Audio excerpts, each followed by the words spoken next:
like earlier today, I'd set a stream for like 9 a.m. and I never told you about it. I just was like, then I set it for 10, and then I set it for 3, and then 5, and now here Whoops. it's not your fault. It's my fault. How's it going? I'm not supposed to. Yeah, I mean, I'm not supposed to. I'm not supposed to look at the thumbnails. Oh no, it's not your bad. It's just I didn't manage to pull it together. Happy Sunday good. afternoon. How's your weekend going? It's good. I like finally have my new room. I got the shelves up. Finally got my monitors up. Got the guitars out of the cases. Got the mic. It was recording for. I was doing some homework yesterday. What you working on? Just like songwriting camp stuff. Well, actually working at like we're all doing different versions of a song called Howlin'. Okay. Howlin' that my buddy Jake from Hot Scoy 4. Yeah. He's a teacher at he's like an elementary school teacher in like the Bronx, like in New York. Wow, that must. And the school's mascot is like a wolf. It's like the wolves or something. Yeah. And he wrote a song called Howlin', and it's now like it's like the school song. He's like sent me recordings and like different like just like iPhone videos of like different events and graduation and first day of school, and there's like 200 kids like all singing this song that he wrote. Cool. Like and a really cool song called Howlin'. Nice. It's like the school song, you know. It's like the lyrics are great, and I've just made a demo yesterday. They got a Hot Scoy 4. They're like, you know, like the band like rock version sure of the school song. Dude, awesome. School of Rock. Of Rock. So I finally got my room cleaned up, and I got the monitors up, sounding good. That'd be an interesting little, to compile all the amazing music that's been done by school music classes and choirs and things like this. Because Phish, our beloved Phish, has done, there's across classroom, like Phish head music teachers across American classrooms have taught their kids like. What are some of do you remember like divided? What would be some of the songs? I think I have seen like a school band playing something like Divided Sky or something. Right. I wonder if there's a singing version. Vaj might know. Vaj is here in the house. The one thing that's not related to school. What's up, Vaj? What's up? I am one of us. And it pops up occasionally on my YouTube feed. There's some band like, man, the McLovins.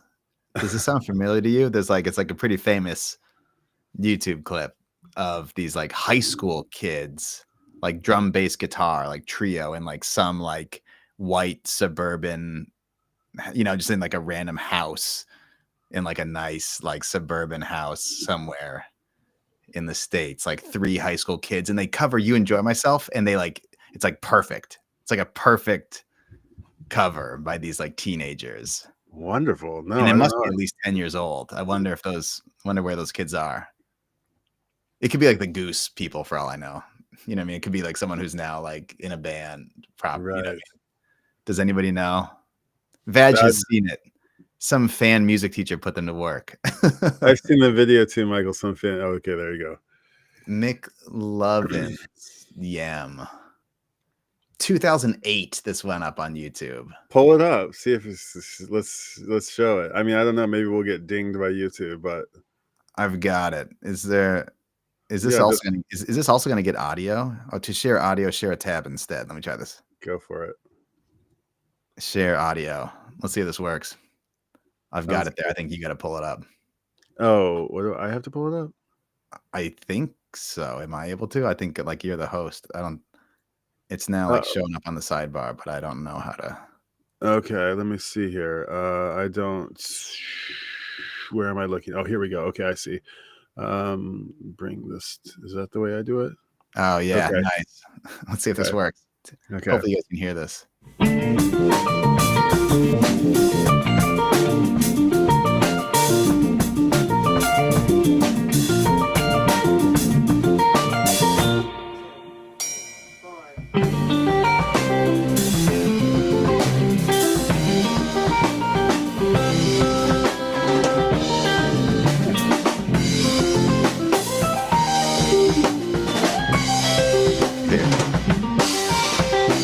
He's good. He's really good.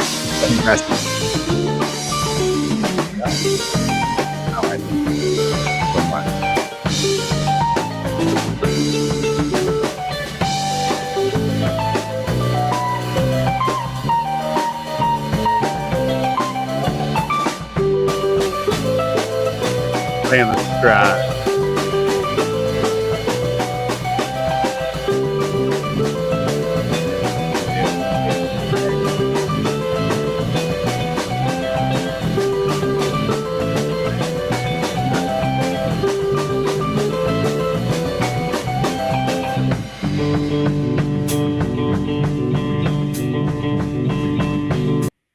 There you go. Oh, these are the McLovins.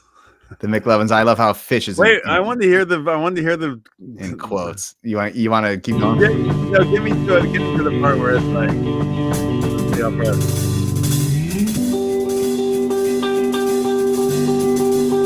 these guys are pretty rehearsed. This sounds very good.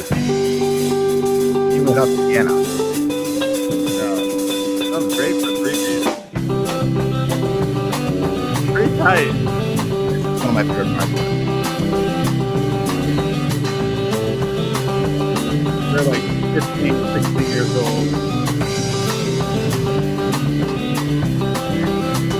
Here it is. Put it in all. Yeah, that's nice. Hold on, let me turn them down just a second. Till I do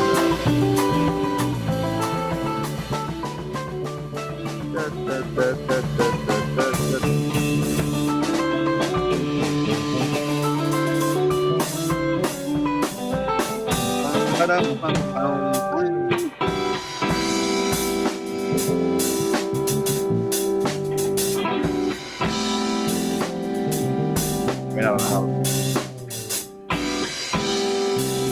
don't know how far we should go, but this is go to the dog boy man god boy dog. What is it? Let's get that. Like that.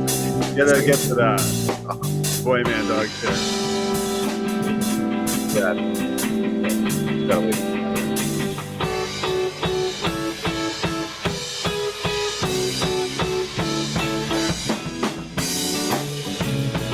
They're playing like Guitar Center, like student drum set. Right. Like the most, that's like scream first try guitar. It's done good. I'm impressed. How many views do they have?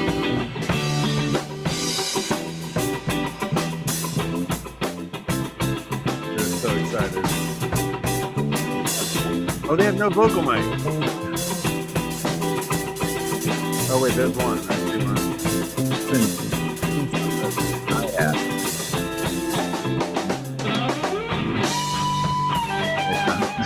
Dang, dude! Rip it! Well done!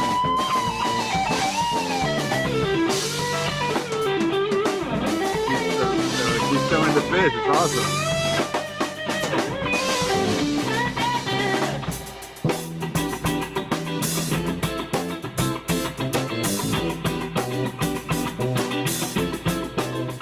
How many views do they have? How many subs or how many views? Is it really popular? Or is it like, has it been going for a while? I can't see it. Actually, it's too small for me to read.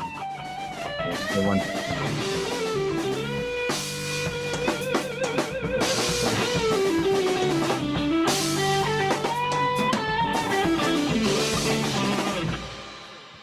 Here we go. Oh, okay. The drummer's Mike. the drummer mic'd up.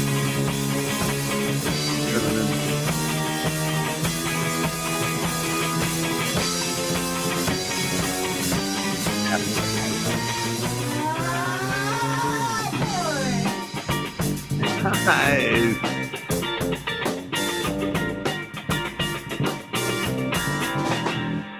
Man. Oh, he's stoked with the guitar.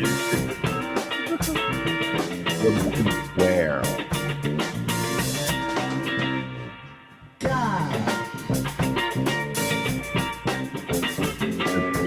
So wait.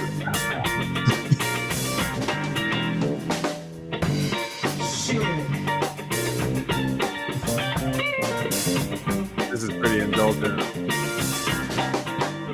Let's see.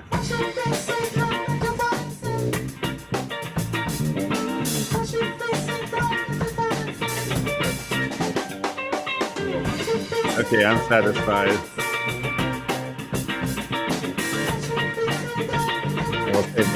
We'll save the last 2 minutes for those who want to. Yeah, indulge. that's pretty fun. Yeah. So wait, what is it? 2,000 subscribers. Yeah. Okay. Good And like, job, man, look, McLovin. it's like it looks like maybe they've, grown up, but sadly, Okay, so that was a while back. looks like there's been nothing in the past 6 years. Oh, bummer.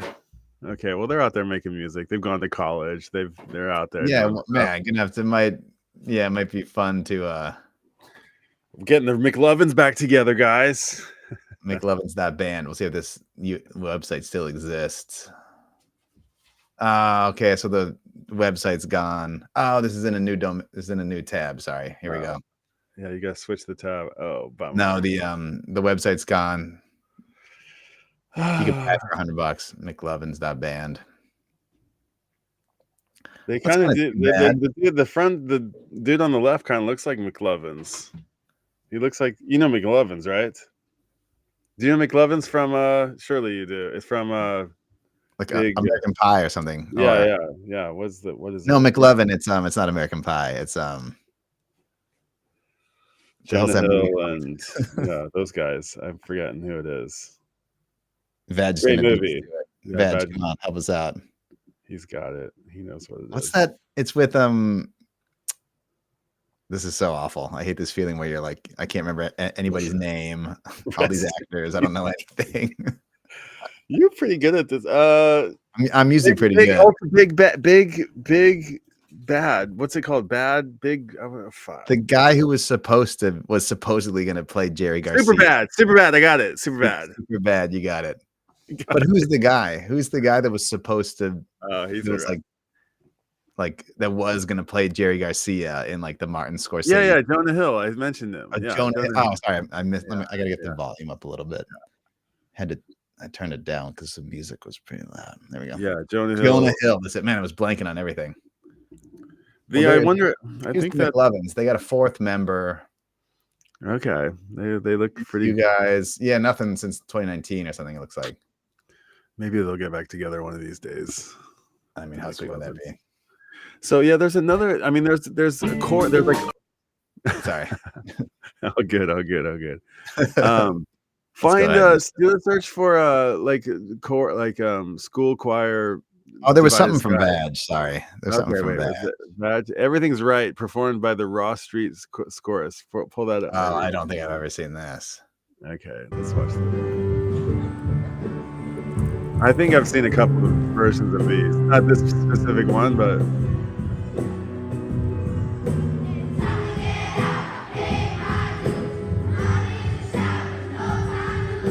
I want to like spotlight it on the I think on every word that it is. Oh. The home. I'm just thinking about my kids, like they would think about little kids singing "The Mirror's Secret" as I'm losing my hair.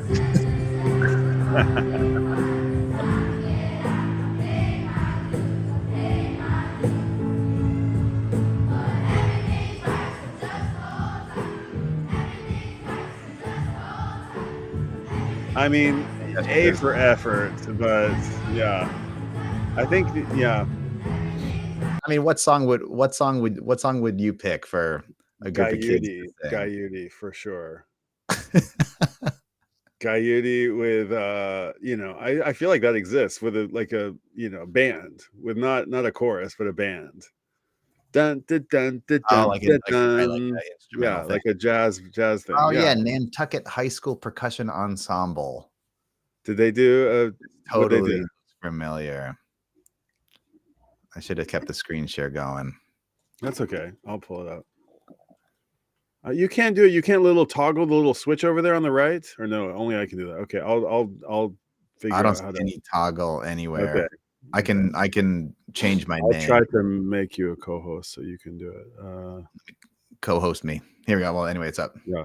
I think I've seen this. This is what is this? What Gayudi? What song is it? Yeah. Don't tell me. So let me surprise. Oh, Okay. I mean, Oh, I can hear it. it's on the screen. Yeah, this is awesome. Dun, dun, dun, dun. This is gorgeous.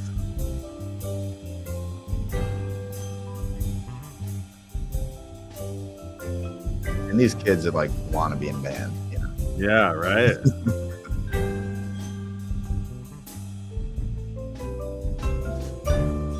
What are those? Are vibraphones? What do you call those? I mean, there's a number. There's the Glockenspiel in Those the are back. microphones. Wow, these are cool. The xylophone. Not There's sure. a number of different. This is awesome.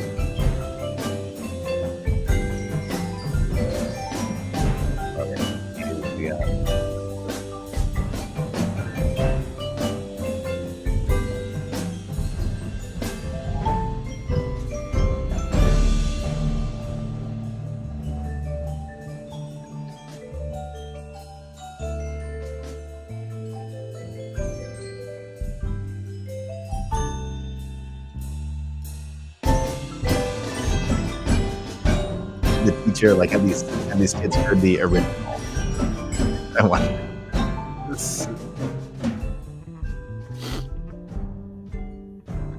There's a guy This is who, great. like, pretty nice.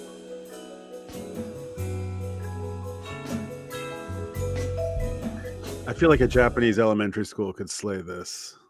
Oh yeah, with like the handbells and stuff. Yeah, and just like every kid would have a part, and they'd be like, you know, they'd have the whole band, then they'd have like timpanis, and they'd have the kids who couldn't keep up, they'd be like holding signs, and they'd be spelling out words, and it would be like, what is this? Hi everybody. I would like to introduce the Naugatuck High School Percussion Ensemble. Dude, here's the teacher. Okay. This is the He's a head. Look at that dude. He was like the bros, like the chicks with the armpit hair. That was him. Like he went on to be the Nantucket guitar awesome. music teacher. Yeah. Oh, nice. Yeah. What a gorgeous little piece of music. Dun, dun, dun, dun, dun. Good chimes. This is weird.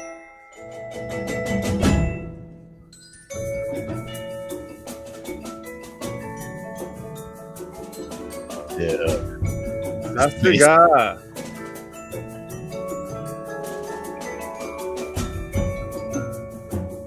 That's pretty cool. This video's on YouTube. She's stoked. Oh, there's the bass player. He's moved over to the congas. Oh, was it the guy that was playing bass? I think so.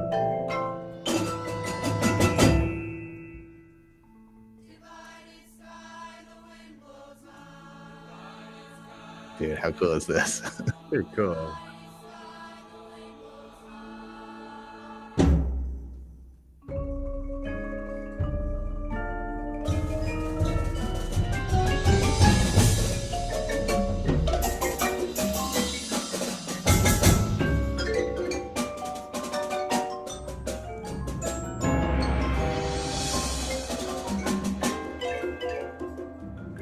I think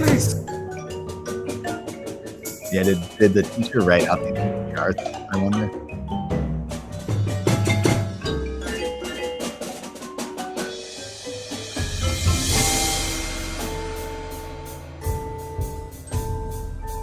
This one's much harder, I think, than the baby thing we saw.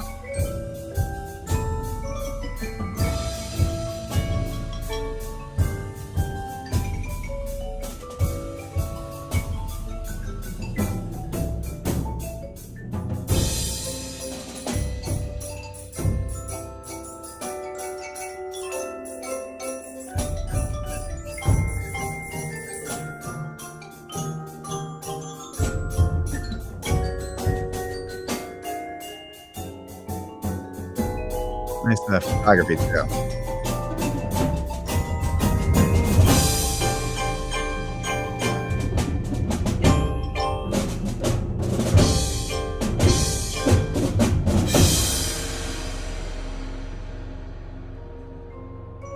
dude. How cool is that? Pretty cool. I think I vaguely am remembering seeing something like this. I think I saw this somewhere. They did. I was at a show. I don't remember what it was, but I was at a show when they did this, and we all were going crazy. That's cool. Yeah, I forgot what it was, but it was like an orchestra doing something. It was doing Phish tunes, like a Boulder Theater. I don't remember what it was. I should. This All right, kind of, I can't remember, like, because there was also like the Vermont Youth Orchestra with Trey Anastasio and Ernest Stiers. oh, right. That sounds familiar. Like at radio or at Carnegie Hall, I feel like like that happened. I think, but I didn't go to Carnegie Hall. Or maybe I watched it. I don't remember what it was. The concert was only released on VHS and is currently out of print. Gaiuti, they did the song Gaiuti, and my friend. Oh, wow, cool. 2001. It's a heady teacher right there. Yeah, that would be pretty cool. I mean, I do like the bit that Trey's always saying, like, there's nothing. He says he's talking about, I think, hands on a hard body. I think Right. he's talking about like there's nothing more. No, what does he say? There's nothing more beautiful. There's nothing more tight than an orchestra. There's nothing more tight on God's green earth. Do you remember this quote? Kinda, yeah. And it's like than an orchestra, than a well, tuned orchestra. And he also talks about how, like, we're giving it's that interview with it's like a 60 minutes interview, or it's one of those, or like NPR, or what's the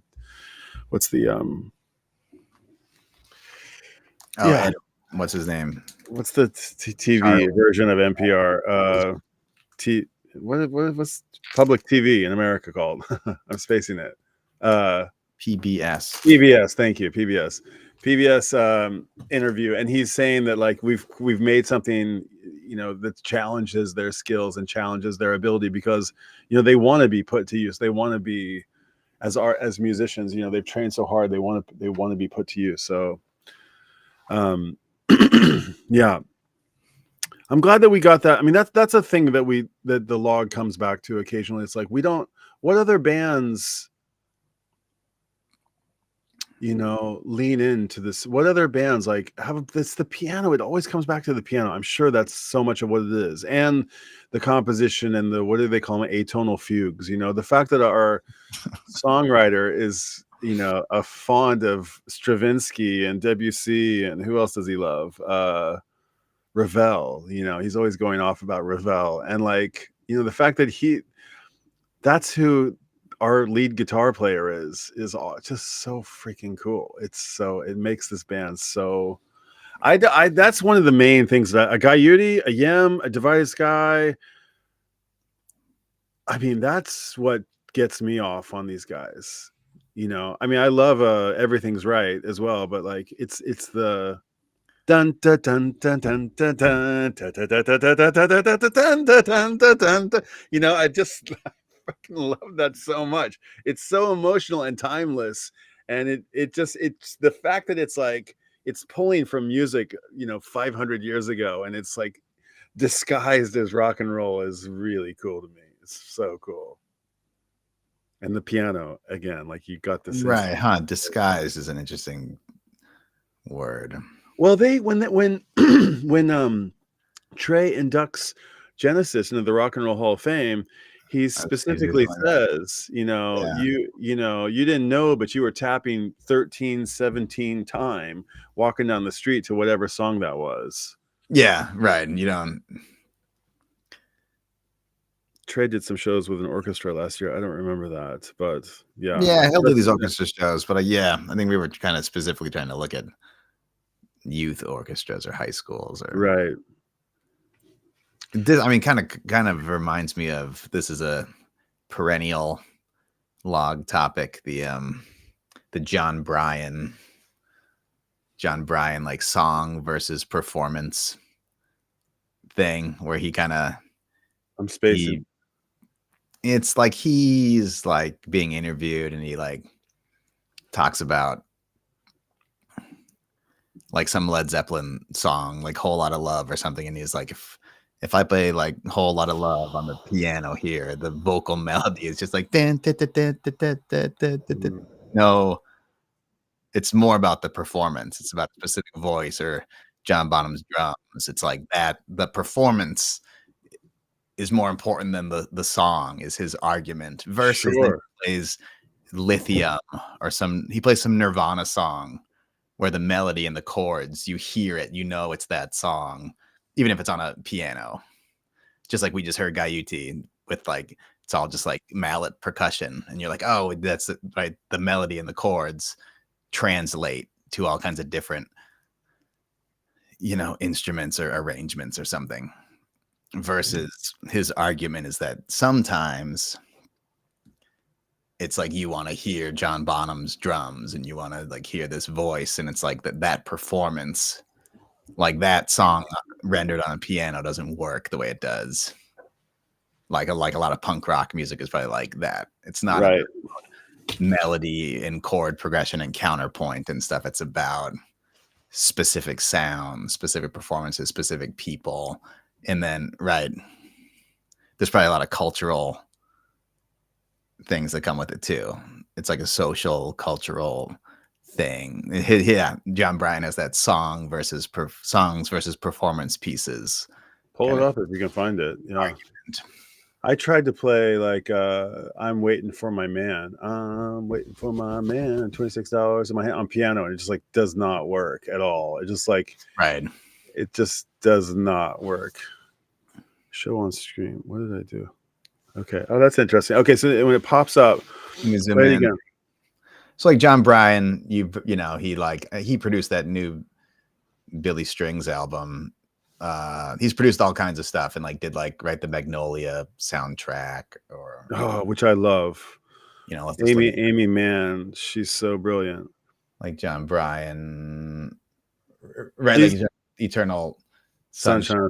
He's done a bunch of like soundtracks, but he's also produced records for like Elliott Smith, right? Like it's Fiona Apple. I think he produced that amazing Fiona Apple cover of Across the Universe. That's just like, it's so good. It's better than the original, I almost want to say. Wow. Bold words. I don't know if I know it. Wait, who's the artist again? Fiona Apple. Fiona Apple. Okay. Fiona Apple Across the Universe cover is just unbelievable. And the production is so good. The arrangement and her voice is amazing. So that's John Bryan. And 2006. This is now almost 20 years ago. Drop the link in the chat. Accomplishments. Oh yeah. Wait, the public chat. How do I do that? It's over on the right side. You'll down at the bottom. It says chat. I don't have any way to type there. Really? Okay. You down at the bottom on the right hand side of the screen. You don't see a thing that says chat. It just shows the messages from other people. Messages from audience will display here. I don't have the ability to type anything. I can stick it in this private chat if you want it. Okay, that's weird. I don't look like I have permissions to do much of anything. I don't know. I tried to click on you to yeah, that's all right. Yeah, we'll get it. We'll figure it out. But so I don't even know if I fully buy into this, but I'd like to think it's like a nice mental model, I suppose, if you want to group all kinds of music into what, like there's two kinds of songs in the world kind of thing, songs, performance pieces. Though he's a big fan of Led Zeppelin, their songs are the ultimate performance pieces. Sure.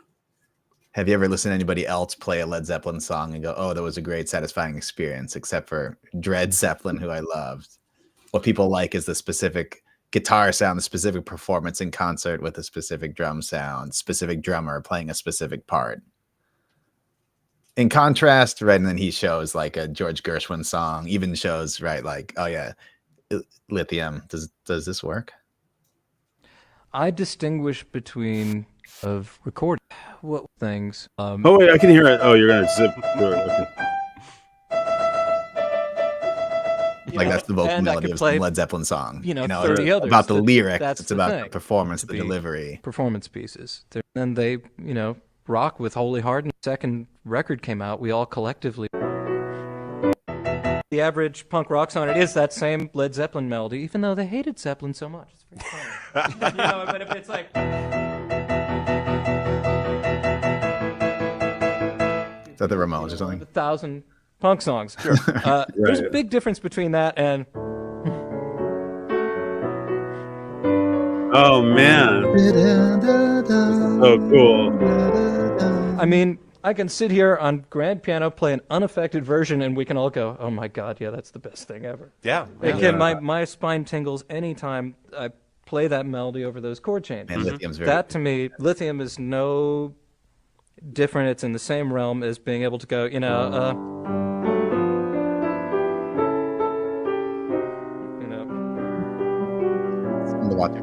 where, what was that? like Sinatra, what was that? Someone to watch over me. It's a jazz standard. Okay. Yeah, so kind of interesting being like, right. Yeah. Oh, these songs won't just like, right. You can watch this high school band play Divided Sky on a xylophone and it's awesome. But then it's like, oh, maybe some songs don't translate like that. Kind of just interesting song versus performance piece. That's just like a, but that's, and that, I mean, you could argue that Phish kind of is a bit of both categories. Like, sure, the high school band can play Divided Sky and it's great, but at the same time, it's like, right, oh, if Fishman passed away, or if like a member of the band had to change or something, like we really want it. We want Trey's guitar tone. We want Mike. We want Trey, Oh, Jazz is Phish. Yeah. Jazz is Phish is cool. Isn't there there's Phish's Jazz as well? There's another one. Yeah. Was there another one? I think I had the record once. I think I there's no I, right? Flipped a record once. Jazz is dead. Oh no, I'm thinking of Jazz is Dead. Yeah, or like Russo's, what's it called? Almost Dead. Wasn't there another one that was like a long time ago? Or is this the same one? Have these guys been around forever? Jazz is Phish. Yeah, I used to follow these guys on Insta and watch. There was like a polka dot. I feel like I had a record with that was like polka dot jazzes. Oh man, I don't know. Yeah, I don't remember either record. I kind of like, I like this song versus performance thing, but I don't think it's. Oh yeah, that is it. It's the donut one. I got it right here. Hold on, I'll show you real quick. I mean, it's not that compelling, but yeah, just do images. Oh, never mind. Never mind. Jazz is Phish. It's that. That one right there. Yeah, I think I like bought it. I found it and then I think I sold it. I got like I made $100 on it. Yeah. Never spoke a word. That's kind of nice. Yeah, nice little design there. Oh, they probably dropped the I out of Phish if it's like a trademark or something. Yeah. One of my favorite, I was just thinking about the tribute record, or the tribute, the covering an album in a different musical genre. And then the one that pops to mind is the Luther Wright and the Wrongs does Rebuild the Wall, does Pink Floyd's The Wall in like bluegrass. Really interesting. Oh, that's cool. Really, really weird. Wow, bluegrass. Bluegrass The Wall. It's kind of funny. Yeah. Tear down the wall. It's like band, it's like full on. It's pretty fun. Who else? I don't. Gone Fishing was a tribute record, but that's obviously a different thing. Right. And Reckoning. Wait. What was Reckoning? No, not Reckoning. What was the one? The Dead had one that was like kind of cool. The Dead had it was from the 80s, and there was like Jane's Addiction does like, there's like a couple of really good standout tracks, like Elvis Costello is on it, and Jane's Addiction does Ripple. Yeah, that's it. That's called Dedicated. Dedicated. That's it. Yeah, wow. That's a good one. I gotta hear this. Yeah, it's kind of, some of them are kind of hold on. Can you let me share again? Throw me back up. Dude, Los Lobos doing Bertha sounds amazing. Hold on, let's see here. Polka is Phish Dead. Polka is Phish Dead? I don't know what Polka is Phish Dead. Dub Like an Antelope is cool. Reggae version of Phish song. I've never heard of this one before. Okay, hold on. Let me pull you up. Yeah, Dedicated. This was very cool though. Yeah, this one. It has like a kind of like singles vibe to it. It's kind of like it's a 90s. I mean, I want to hear Los Lobos do Bertha. That sounds great. Yeah, there's a girl who's like Lisa Loeb or Suzanne Vega, the China Doll. That's good. That's really good. And Cassidy. Yeah. Those are both really good. China Doll. What a beautiful song. Yeah. Truckin'. That's cool. Indigo Girls doing Uncle John's Band sounds pretty nice too. Yeah. Dr. John doing and then Jane's Addiction Ripple. Midnight Oil doing Wharf Rat. That's crazy. Dr. John's doing Deal. Yeah, that's fun. That's pretty fun. Yeah, man. That does look, man, this does sound pretty cool. I never have heard of this before. Yeah, that was one that I had back in the high school days. We've got Tristan Green in the house says, or the Oregon Trio doing Black Sabbath was really dope. I'm not a huge Sabbath guy. Okay, yeah. I mean, that was like The Wall. I liked The Wall, but I kind of like I liked the Bluegrass Wall more than I liked The Wall. Maybe I've wondered that a couple of times. And like this Dedicated record, I listened to the shit out of it. What other records are like that? I mean, the record that you mentioned earlier, Amy Mann, she's got that on Magnolia, one is the loneliest. No, that's not her tune. And then there's like, right. That's all. You ever have this one? Does this ring? Yeah. Any bells? No, they're just like thinking of like thinking of like 90s compilations. Yeah, I had that one too. I forgot who's on it. Who's on I remember we wanted Matthew Sweet. Right. There's so much good stuff. I feel like we got it. We wanted to buy it. Overkill. Yeah, Billy Corrigan. For some like unreleased Stephen Malcolmus doing what Unseen Power. It was an unreleased Nirvana song. I think it's a secret track. Oh, cool. Yeah. Oh, there it is. There it is. Verse, chorus, verse. Oh, like check this out. I got something cool the other day. Hold on. You got to see this just a second. Let me find it. Oh, where is it? I actually, man, the other day on Instagram too, just found somebody talking about. It's kind of funny, all these people talking about CDs. I found some guy talking about CDs and like hidden tracks, and also, you sometimes get the like the hidden track that's before track one. Sure. Put it in and hit rewind, and it goes into like the rewind. Check this out. Really do that. This is stuff. Heart-shaped box CD single. Cool, nice. And one of those like slim cases are cool. I like those. No, it's not going to come in focus. This is not going to focus. Yeah. Yeah. And then the CD is on the oh, come on. This is the problem of this nice camera is that this happens, but the CD's backwards, which I kind of like. It's not, there's no back on it. I don't remember that being the case. These kind of slim cases, that's how they all are. I thought I don't remember that, but there's no back tray or any like. It has heart-shaped box LP version, Milk It LP version, and Marigold previously unreleased. So that's nice. Kind of a cool thing. And then what was kind of cool about it was 350 yen, and it came in this. I hadn't seen these before. It's like a vinyl. It's an outer sleeve for CDs. Yeah, which is kind of cool. That's nice. Yeah, CD single for 350 yen, heart-shaped box. I thought that was kind of like worth. This is like I really want to get a CDJ deck. I kind of want to. I have the CD player, but I kind of want to like mix. I want to mix records and CDs. I think that would be fun. I want to like queue up CDs and like hit this big play button of the the Technics 1200 or whatever. I want to hit that big play button and have the same. I kind of miss having a good CD player. Right. There was a good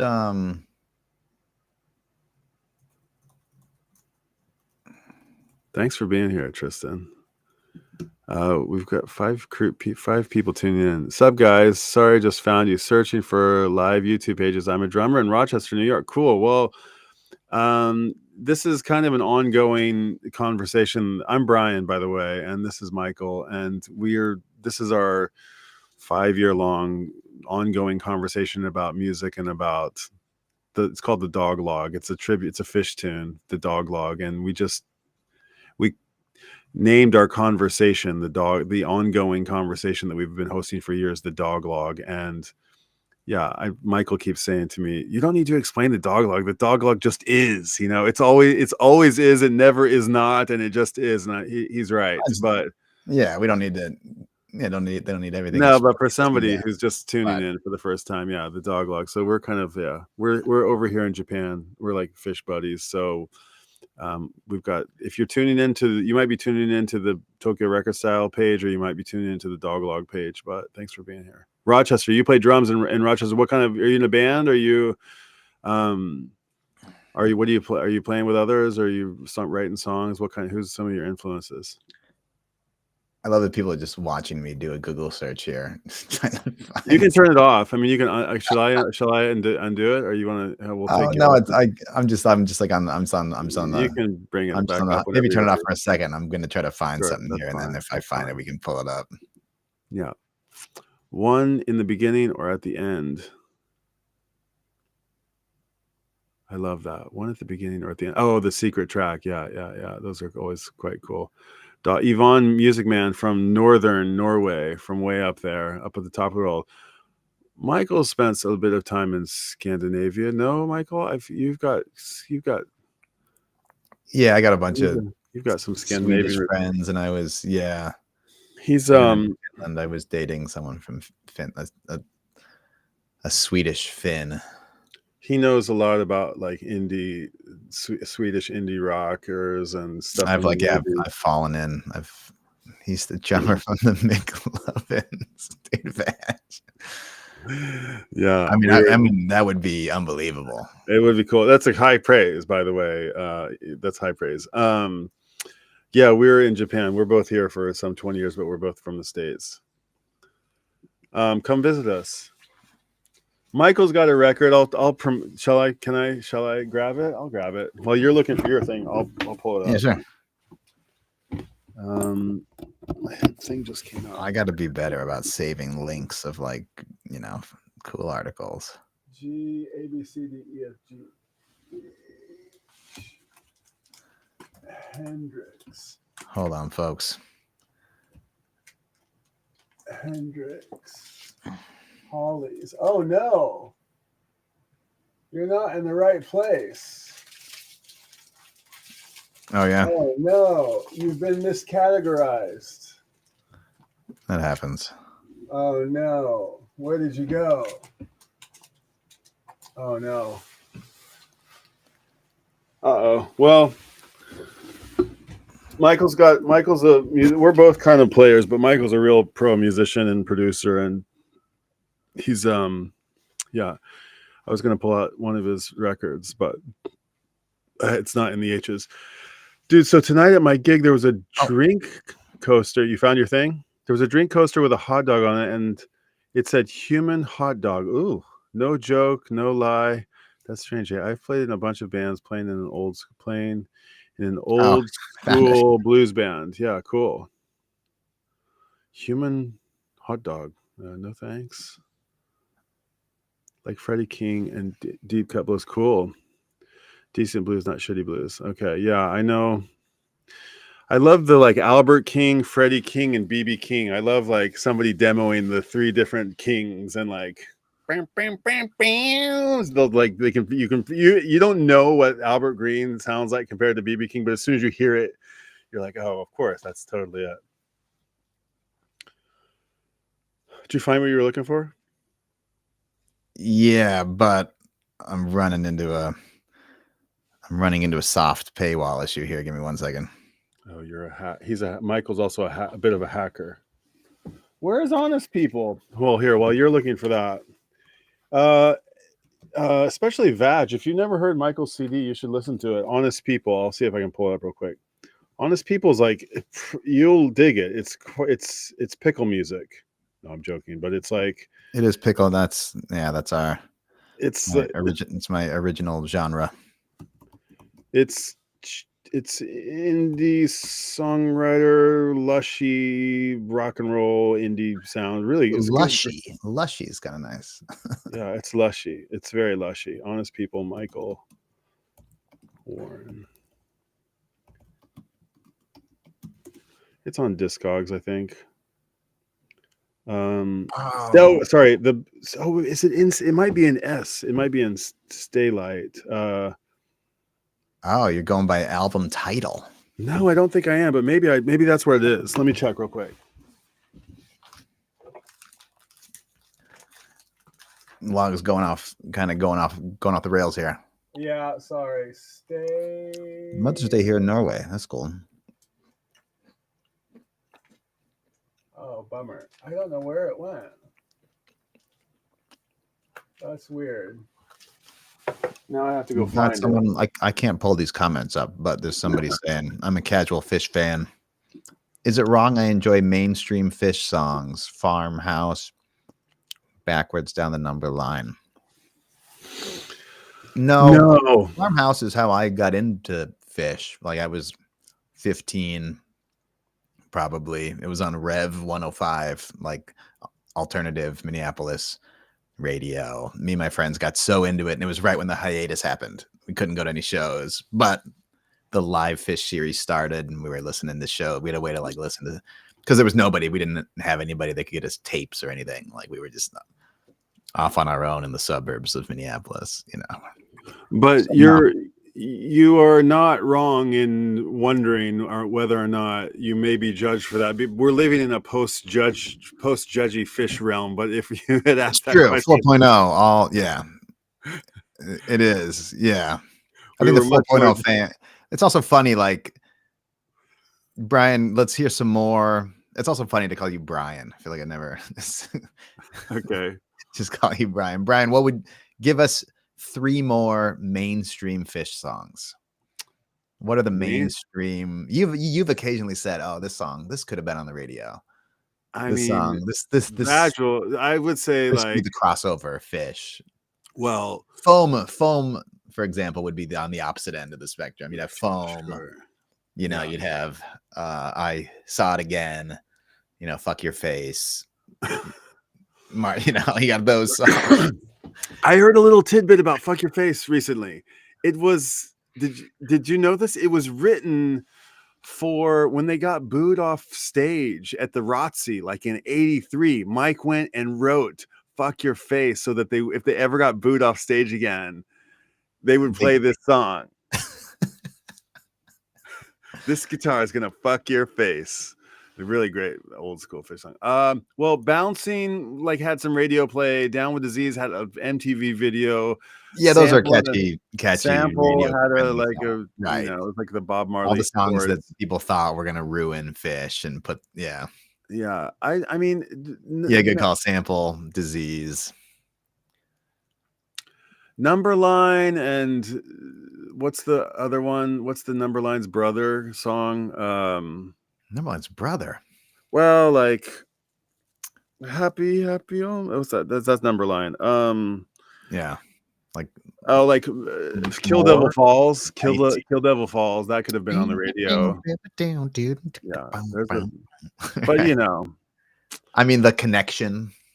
I can't see that. That's the one. That's a radio hit. A 3-minute sugary pop song. That's as sugary as it gets. More Theme from the Bottom. Interesting hot take from Badger as the mainstream track. Maybe I think Theme is the theme song of Phish. I think you do really go to bat for Theme. Theme is the theme song. That is the Phish theme. Here's one. It's got everything. It's got all the whole. It's got the core. You know, it's got everything. And it's got one of those big builds where it gets all weird and crazy, and it's building and it's building and it's building, and it cuts, and then it's from the bottom, from the top. Here's one. Like Theme, and I want to say Slave. Are, at least for me, it's a 2.0, you know, Dyed in the Wool 2.0 fan. Theme, Slave, they're always like, I'm never that stoked when they come up. It's like, oh yeah, it's theme. Okay. But then by the end of the song, I'm converted. And I'm like, fuck, Slave is, oh man, this is The best songs upper ever. echelon, one of the best Phish songs ever. And Trey's just like, Sick. and they're just like raging, like Slave. And then Theme is one that's like, I'm always like, they're definitely not in my top 20, but Oh man. by the end of the song, I'm always turned around and I'm like, oh yeah, There's a bunch of songs like that. Oh, so many songs are like, you know, I mean, Ruby Waves is one that I'm like, okay, Ruby Waves. But when it's like, when it's like somehow just like takes off. takes off, I'm just like, wow, there it goes. What's the Vermilion? Is that Ruby Waves? What's that one? Mercury? Mercury, and is another one that just like that one. I'm never really that excited to hear, but by the time it's like, yeah, Mercury's nice, and that's nice because you get Fishman going back on the marimba. Oh god, that's so and pretty. I love that part at the end when Mike, there's like a bass riff where he's like boom boom boom boom boom. There's like this cool like little like repeating bass riff like on the little quiet bit at the end of Mercury. That's really awesome. We've got Tristan saying here, my favorite style to play is groove funk jazz like Medeski or Wayne Krantz. I have some music friends in Japan, Malcolm Kirby Jr. and Mamiko Kitaura. Do you know these names? I don't recognize these names, Malcolm Kirby Jr. and Mamiko Kitaura. Do you know Michael? No. They met at the Eastman School of Music, married, moved to Japan. Okay, maybe we might cross paths with them sometimes. Michael's pan Japan. He's lived in various places in Japan. I'm strictly Tokyo dude, and Michael's kind of lives between Tokyo and other places in Japan. He's got a situation going on in one part of Japan, another situation going on in another Japan. He's like constantly on the Shinkansen. But the Tokyo music scene is, or Tokyo like non-Japanese foreigner scene is fairly well knit, although I feel like it's getting less and less so because there's just so many more people coming here, and it gets to be a little bit it's filled up with people. Like I don't know, there's all new groups of people. More Theme from the Bottom. Okay, I already read that one. They just put out a record with Nate Smith on drums. Oh yeah, Nate Smith is really good. Okay, it's under the name Mamiko Kitaura. It's ringing a bell actually. I think it's in Volume 1 or something like that. Malcolm makes video game music. Okay, cool. Okay, cool. Wave of Hope, another one. Strange Design was a single. That was on Michael, you gifted me you'll dig this. Oh man. Yeah, I mean, Vag must know it. Vag, you've heard the studio version of Strange Design outtake from Billy Breeze. It's on like a European, it's like a B-side of like the German so cool single or something. But it's totally on YouTube and stuff, and it's a totally different arrangement. It's got this kind of programmed drum, kind of like beats kind of faster. That's one, man. That's a great one where, you know, Trey's written this great song and he goes, you know, hey Paige, maybe you should sing this one. You know? Yeah, I can't find it. Well, CDs, you know, they're compact. They are compact. I need it. Oh, it might be in the car. That's a good spot for it. It might be in the car. I can bring it up on the screen share if you want. But I'm nervous that it's like, where is it? Hold on.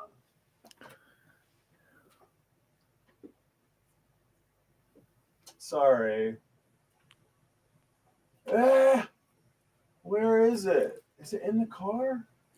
Oh, if you're not immediately finding it, it's probably in the car, huh? Oh, I know where it is. I know where it is. Yeah, what's going on over there? You're right. Oh, maybe he can't hear us without the headphones. Sorry, Michael. Oh man, I don't know where it is. I can't find it. It's so my CDs aren't alphabetized. It's not that big of a deal. I don't know if you could hear us or not. You couldn't hear us without the headphones on. I could hear you. I think I could hear you. Yeah. Yeah, that's all right. Yeah, it's a good one. Yeah, it's got like free theme and Strange Design on it, and it's like a cool picture that you maybe have never seen before. Miss You's one. Miss You's a very nice. You can see that. being the Wow, mainstream. I think Misuse is like up there with Waste. It's like one of it's such a good Yeah, it's so song. nice. Such a good song. It's not that I don't enjoy improvisational stuff. I'm a big String Cheese fan. Actually, That's Cheese on funny. my I'm like I'd say that I'm the yeah. I was never into any other jam bands except for Phish. It was just like it was those four guys. There was a special chemistry for me. yeah. Ivan Music Man asking best Phish album. Oh wait, I want to say the Cheese guys are my old homies from Boulder. That's my old circle of buddies. Oh yeah. Yeah, I know Michael Travis and Kang and Billy, and those are my old, and Jack, who was there. That's my old crew of Boulder people, and it was kind of funny because I gotta be mindful of what we. But like you, Michael, it wasn't really this term jam band is like it's such a misnomer. I feel like they're just bands, and they have nothing in common with each other, very little in common, except that, I mean, what band doesn't, what band worth their salt doesn't like, solo and, go off? That's, Right. I don't know. So Oblivion as a single, as a Oh no, radio? Oh, sorry. no, that was in response to Okay. somebody saying that they saw the like set opener on YouTube, I think from one of the Mexico shows. And he was like, it was something about oil. So something about oil. And I think Vag was saying, oh yeah, that's Oblivion. Okay. Yeah. Best Phish album. Well, we've talked about it ad nauseum. We all have. That's the thing about Phish is like everybody has their own favorite. They have their own answer to this question. It kind of depends on what you. We have our go-to you're right. We've discussed and we've agreed that we will make the recommendation of it's twofold. Billy Breathes and a live one. A live one, yeah. Billy Breeze and a live one. Billy Breeze, I don't have. Well, even though technically Round Room is the best Phish album, but we're not going to go there. This one, Yvonne. This is the silly cover one. Billy Breeze is called. The label hated that cover. And then a live one is this one. It's blue. And those are both similar era in mid 90s, kind of peak of the original. And it has like, you have to know, the thing that you kind of know about Phish, if you're Phish curious, is that Phish has like let's just call it 4 chapters. We'll call it 3 chapters to make it simple. The first chapter of Phish is like primal, like they're like out of their mind crazy. The songs they're like so much talent, so much is going on. There's so many songs sort of span the gamut of type. There's heavy duty, intricate, like very proggy, very composed stuff, all the way to like, just like Jimi Hendrix over the top guitar solo and everything in between. Then this second chapter of Phish is when they started having kids and started like wanting to have like just coming into that sort of comparative to the Beatles, maybe the like Let It Be, Abbey Road, the end of Sgt. Pepper sort of chapter. It was like where they were starting to like have significant others and vacationing separately and so on, and then they imploded, and those songs have a little bit more of a maturity about them. They have a little bit of a more sentimental and reflective, and they have a little bit less of that primal thing. And it's the people who loved the first chapter of Phish kind of hated the second chapter of it because they were like, what happened? They lost all their mojo. And then the band imploded, and they all the main primary songwriter and front man, like his life was went sideways with drugs and alcohol, and he had to get like help, and nearly suffered the same fate as some other famous rock and roll legends that don't end up getting their band back. But this guy got clean and sober, and he's a outspoken proponent of like getting your shit together, and they got rid of everybody, and they came back as kind of like a little bit timid of what they should become in this next phase.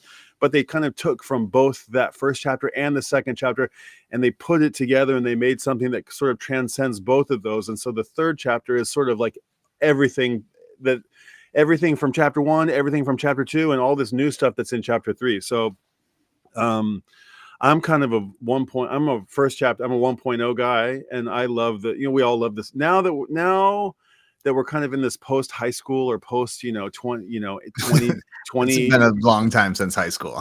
Well, I know, but since we're like past, since now punk, you can be a hippie and like punk and be a punk and like whatever I'm saying, like we're just in a musical. I think we're the lines, how all the lines that we're meant to, the lanes of music have all been blurred, and everything is kind of you can like everything at the same time. I don't think it was like that in the first chapter of Phish. It's like it was a different time. It was a different time. You guys remember? I don't need to tell you, but now everybody's kind of grown up, and it's like a family affair. It's like the Dead, like everybody. It's like generations of Phish heads. It's all sort of like spaghetti dinners, and it's all feel good, and everybody gets along, and nobody judges anybody else, and it's all in the family kind of vibe. So that's sort of, it's a little bit schmaltzy, this newest chapter, but they still have they have the little magic from the first chapters, and they have the maturity from the second. So they're an awesome band, and it's been a fun one to follow over the years and over the chapters. And depending on how old you are when you came to the band, you may have a slightly different perspective than somebody who was there at the beginning, or somebody who's just discovering them. And like everything's okay. There was a great question by Tristan, said or by Dan, I think it was, who said, is it okay that I like the sentimentals, or I like the stuff that has slightly more acclaim and slightly less inaccessible than the earlier stuff? No, you can like everything. Now we all love it all. And it's interesting that the like most inaccessible stuff since 3.0 is probably like Sci-Fi Soldier, like Egg in a Hole and stuff, with that like dent dent dent dent dent dent dent dent dent dent bum bum bum bum. Yeah, like there's so much. Yes, yeah, not like poppy is not the right word, but yeah, the stuff like your lonely trips and your misuse and bet number lines and stuff. Like, even if Sci-Fi Soldier was a bit divisive, it was very fishy, and like, right, all four guys contributing, and kind of dark and weird time signatures and heavy, and yeah, it's nice. Yeah, they've still got it. They can still shred. It's nice that they're not like, you listen to some of the old stuff and you're like, oh man, yeah, you hear that youthful energy, and everything's like 10 BPM like over. It's like it's like almost too fast. Yeah, they're on their own vibe. They're on their own wave. Yeah, they're going real fast. Hopped up on music and good vibes and good times. Dopapod, I know them by name. I don't think I've ever actually listened to them before. How about you, Michael? I would think you would. They've come Doja. I don't know, but I don't know a lot. I feel like I don't know anything that anybody ever asked me about. We have we're being isolated in Japan actually keeps you a little bit out of the loop on what's current back home. It's a little bit. You're like, you're a year late, Michael, you keep up much better than I do, but yeah, I found Phish Vigil in a Wilderness of Mirrors at my local thrift store. Should I pick it up? I think that's a different Phish. That's not Phish, our Phish. I think Vag has already said like Ivan is trolling us or something. No, I know Yvonne. He's a cool dude. He's just English is his second language, and he knows all of. He's been DJing for his whole life. He's a veteran DJ, super veteran DJ, and he probably just hasn't come across them before. They're probably. It's like getting record. They've been to Japan. Phish came to Japan in the 90s. And in the 2000s. They've been here twice, and we're trying real hard. Where everybody's hoping that they'll come back here again. But you know, you might be hard pressed to find Phish. It's an interesting American thing. Like they haven't been to Europe in a long time. They're like barbecue sauce. They're like, you know, they're like not even sauce, but just barbecue in general. You know, like McDonald's right now has this like barbecue American burger, the Japanese McDonald's, and I was like, oh, this kind of just like proves the point that like barbecue. I don't know. It's just it's just an American thing, and if you have an aversion to things American, you know, as someone from somewhere else in the world. That being said, they play all those shows in Europe, the stuff that's on the Bittersweet Motel doc. Like, there's tons of people at those shows. There's like, I'm sure there's fans like us sprinkled around Europe and elsewhere that are just like, oh God, I would love to have Phish come here. I don't think there's anything particularly American about them, but I'm just kind of half joking, but yeah, but there's like, I think barbecue sauce is a good comparison. If you know, if Phish was a condiment. I think maybe mustard might be a better one, or it might be a whole grain mustard. Could be. Anybody watching? If Phish was a condiment, relish, maybe. They could be like a chutney. Chutney. Okay. I'm on the dark path. Let's see. Hold on. I just say almost no bands actually jam or even are able to nowadays. Yes, there you go. Everything is synced up to a laptop that runs effects, lights, and possibly vocals and instruments. There was that funny trope that was going around that like Taylor Swift played a 7-minute song or whatever. It was pretty funny. 11 minutes. We're like, unheard of. Although I did hear some people, Rick Wakeman from help me out here, ELO, Emerson, or who's the other one? Wait, Wakeman, ELO. Who is Emerson? Wait, who is it?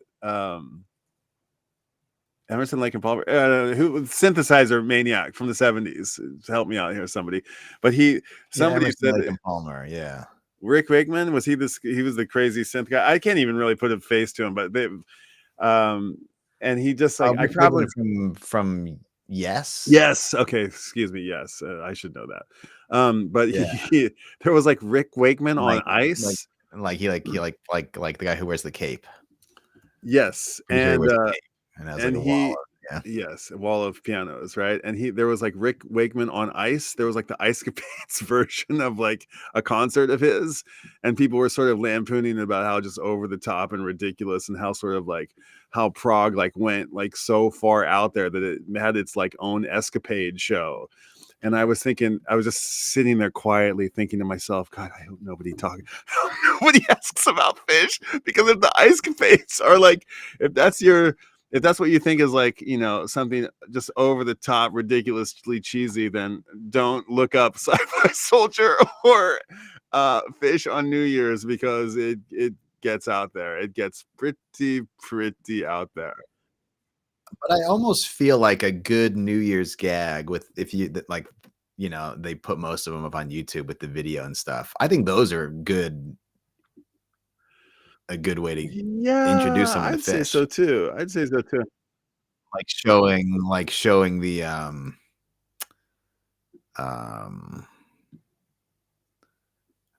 petrichor, maybe like the petrichor New Year's or something is kind of probably cool. Actually, man, my buddy Chris Feuderich, who produced that Stay Light record that I made, I hung out with him in Japan a couple times. He was doing sound for Yes.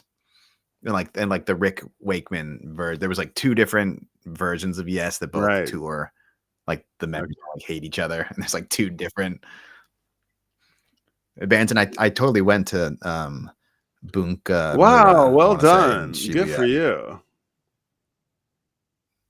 And yeah, my buddy Chris was doing sound. Saw a little sound check, and I like went up on stage for a minute and saw that like the crazy 360 wrap around crazy synth land. It was pretty amazing. Yeah, I have 3 or 4 I don't have I'm not a giant Yes fan, but I have 3 or 4 there. I've got the blue one and the green one and the gray one. They're one of those I bands like kind a of Genesis, don't really. right? Tons of member changes. They basically become a Right. different band. But I remember being very blown away just in the last few years when we've kind of both kind of done deeper dives into Genesis. And then also, yes, the first couple, yes, records. I think the first two are the same lineup. Okay. 68, 69, maybe. A Time and a Word, I want to say, is the second album. I think the first one's self-titled. They're just unbelievably awesome. Yeah. And heavy. And it's proggy, but it's like back to like Vag's comment about laptops and computers and stuff. So much of the prog stuff in general, I'm not really a fan of the production. Like all these like triggered drum samples, and it just like sounds too clean and too good. In those early Yes records, like it just sounds like a band in a room, but there's like crazy organs and some synth, and the bass player is the craziest. I don't know what I his think name like is. if there's First the probably closest fandom I'm gonna guess to Phish are like I'm gonna guess Rush, Yes, any band with a one syllable, one word Rush? name. Yes, hold on. There was another one on the tip of my tongue. Yeah, and you could say okay. Oh no, wait. Genesis would be one I would think. You could put there are yeah. I mean, there are people who sort of like once they hear this band, it's like nothing quite does it. Nothing else quite does it for them. That's the situation, right? It's like once you go Phish, you can never go back. But anybody who's a hardcore fan of anybody will be like that. But I think like, you think of like the Bruce heads, or like the Bob Dylan freaks. But don't you think that the Bob Dylan, I mean, maybe it's true for Phish too, but like Bob Dylan freaks or Bruce freaks or Pearl Jam, like maybe they're all the same, and like maybe it's not unique, but like it's easy to be a Bruce fan and a Bob fan. I mean, like you can easily. Bruce and Bob are so pop, maybe Bob less so, but like they're so poppy in a way that they're just, you can turn on. They're on the radio all the time, and like they're out there, and you could just like hop from another artist, and there's like Bruce played right, exactly. Phish, you got to like commit a bit, and you got to like get past the like, why am I supposed to be like Well, Bob Dylan, you got to commit Bob's also. another piece. I think so many people are turned away by the voice, right? But, and I think a lot of those people would say like, well, the rewards are, they're there once you, go ahead. Sorry to interrupt. Nothing quite does it for me. Like Bruce is yeah, what these people are going to say. That's true. Sure, I can listen to whoever it is, but Taylor Swift, there's just like nothing quite like, she just speaks to me in a way that all these other people don't. Yeah. But the other thing is, you're right that Bruce played the Super Bowl halftime show, and was all over TV, and he's been on. I could see Phish actually playing that and the other thing. And Taylor Swift has the biggest tour ever, but they don't put off as many people as they attract. That's the difference with Phish, is they put off so many people are repulsed by the music. True. How could you ever like this? Yeah, if you haven't, if you're, but I think a lot of prog rock is probably like that. Well, so maybe the Rush, or like a Primus or something. Tool's probably one of these bands that's just like, there's just like a unique shade of something that when you're obsessed with it, nothing else does. Yes, we're Zappa heads. I'm a big Zappa head. I'm not rich enough to be a diehard fan and to like know somebody. Yeah, I can't keep up with all the different incarnations of the band, but I love it. It's hard. I've tried, and you've pointed me in a few directions. I even don't know a lot of Zappa though. A lot of it's pretty crazy. It's like, but once it clicks, you're like, I got it. You have to hear like My Guitar Wants to Kill Your Mama. That's the tune, or like Rat Tamago, or you have to hear one of these songs that you where like if you're into rock and roll and like you suddenly hear Zappa just playing a guitar solo like as good as any Jimi Hendrix solo you've ever heard or better. You're like, oh my god, this guy. And then it just like, or whatever that little entry point is but for me it was like, it was one of those, and it was almost like the way he put albums together. It's like there's snippets of things. He was like really haphazard. I don't know if he was haphazard, but it seems like, he's like, well, we'll just stick this together. And even though this bleeds into the next thing, it's just like, it feels like, crazy randomness in some of the albums. And you go from like something live to something in the studio to like a solo in the middle of a live thing that has overdubs to like some spoken word thing. And it just like, it's like an art house movie sort of thing. It's like, you don't even kind of know what not all the albums are like that, but some of them, but you'll just pick up on something within an album and you're like, it's the best thing you ever heard. And you go back and listen to it 100 times. And then it's one of those things. I just had an album recently, or was it a movie? I just had something that I didn't like. And it dawned on me. I was like, oh, I didn't like that. I need to go back and listen to it. I bet it's good. I bet because I didn't like it the first time I heard it, it means that what it's going to come to me later. I'm going to go through some of these comments, Michael. That's kind of funny, right? Not initially liking something, but then trying to. I do like Phish is a good Dijon zesty zingy mustard. I love a good Dijon, right? Man, I had like hot. I'm most familiar with Hot Rats and like Chunga's Revenge. I think that's probably the same era, whatever era that is. I wouldn't tell anyone to watch this year's gag. What did Veg not like the gag? I was so into this year's New Year's. I forgot what it was. Every show was great. Like it was awesome. That was so cool, Vag. You don't know what you're talking about. You have no idea what you're talking about. That was the coolest thing ever. Either he didn't like it or he's just not going to recommend it to somebody. This year's gag wouldn't be a good entry point for someone who doesn't know anything about Phish. No. Nor would last year's. Well, man, no, maybe not. Bobby Brown is the perfect example. Oh, go back to the Rickenbacker comment. I want to say that those first two Yes records, especially the second one, I think it's called Time in a Word. The bass playing is just unbelievable, and it has to be a Rickenbacker. It's got just like the nastiest, like shredding bass tone, just like fuzzy, just like. I stumbled across a guitar shop in Daikanyama the other day. Do you know a guitar shop in Daikanyama? Downstairs? Dude, this guy's got a gajillion dollars worth of Les Pauls. I wonder what it's called. There's a guy who came to our show a couple weeks ago, and he was talking to me and Ishizaka-san outside the club, and they were like, "Man, you guys were great tonight." And he might have mentioned like he was from some guitar shop, and Ishizaka-san. This place was crazy, dude. Like so many. I think Japan a lot like.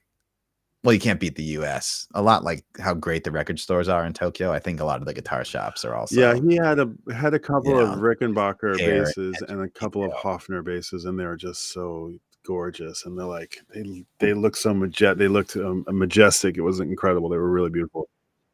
Dude, those Hofners are crazy. My buddy Sho, who plays in Hatsukoi 4, he's got a Hofner, and it's like the low end is just like unbelievable.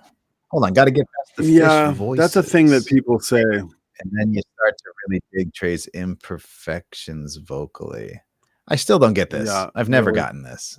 You talk about this, and I don't get it. Well, first of all, Trey's gone through, like, he's put in the same time. I would almost argue that he's put in the same amount of time, like, trying to get a better voice, like voice training in the last 4 or 5, 10 years. I don't know how long it's been going. Then he travels with a voice coach, and he almost sings too well now. In fact, he's got vibrato, and he's always in key, and he's like, I don't care for it, to be honest. I kind of like, although he does flub some things, but the thing that I love about, I mean, I can understand why you wouldn't appreciate this, but I hear the amateur in the voices. I hear the like, yeah, I hear my buddies in the voices of Phish.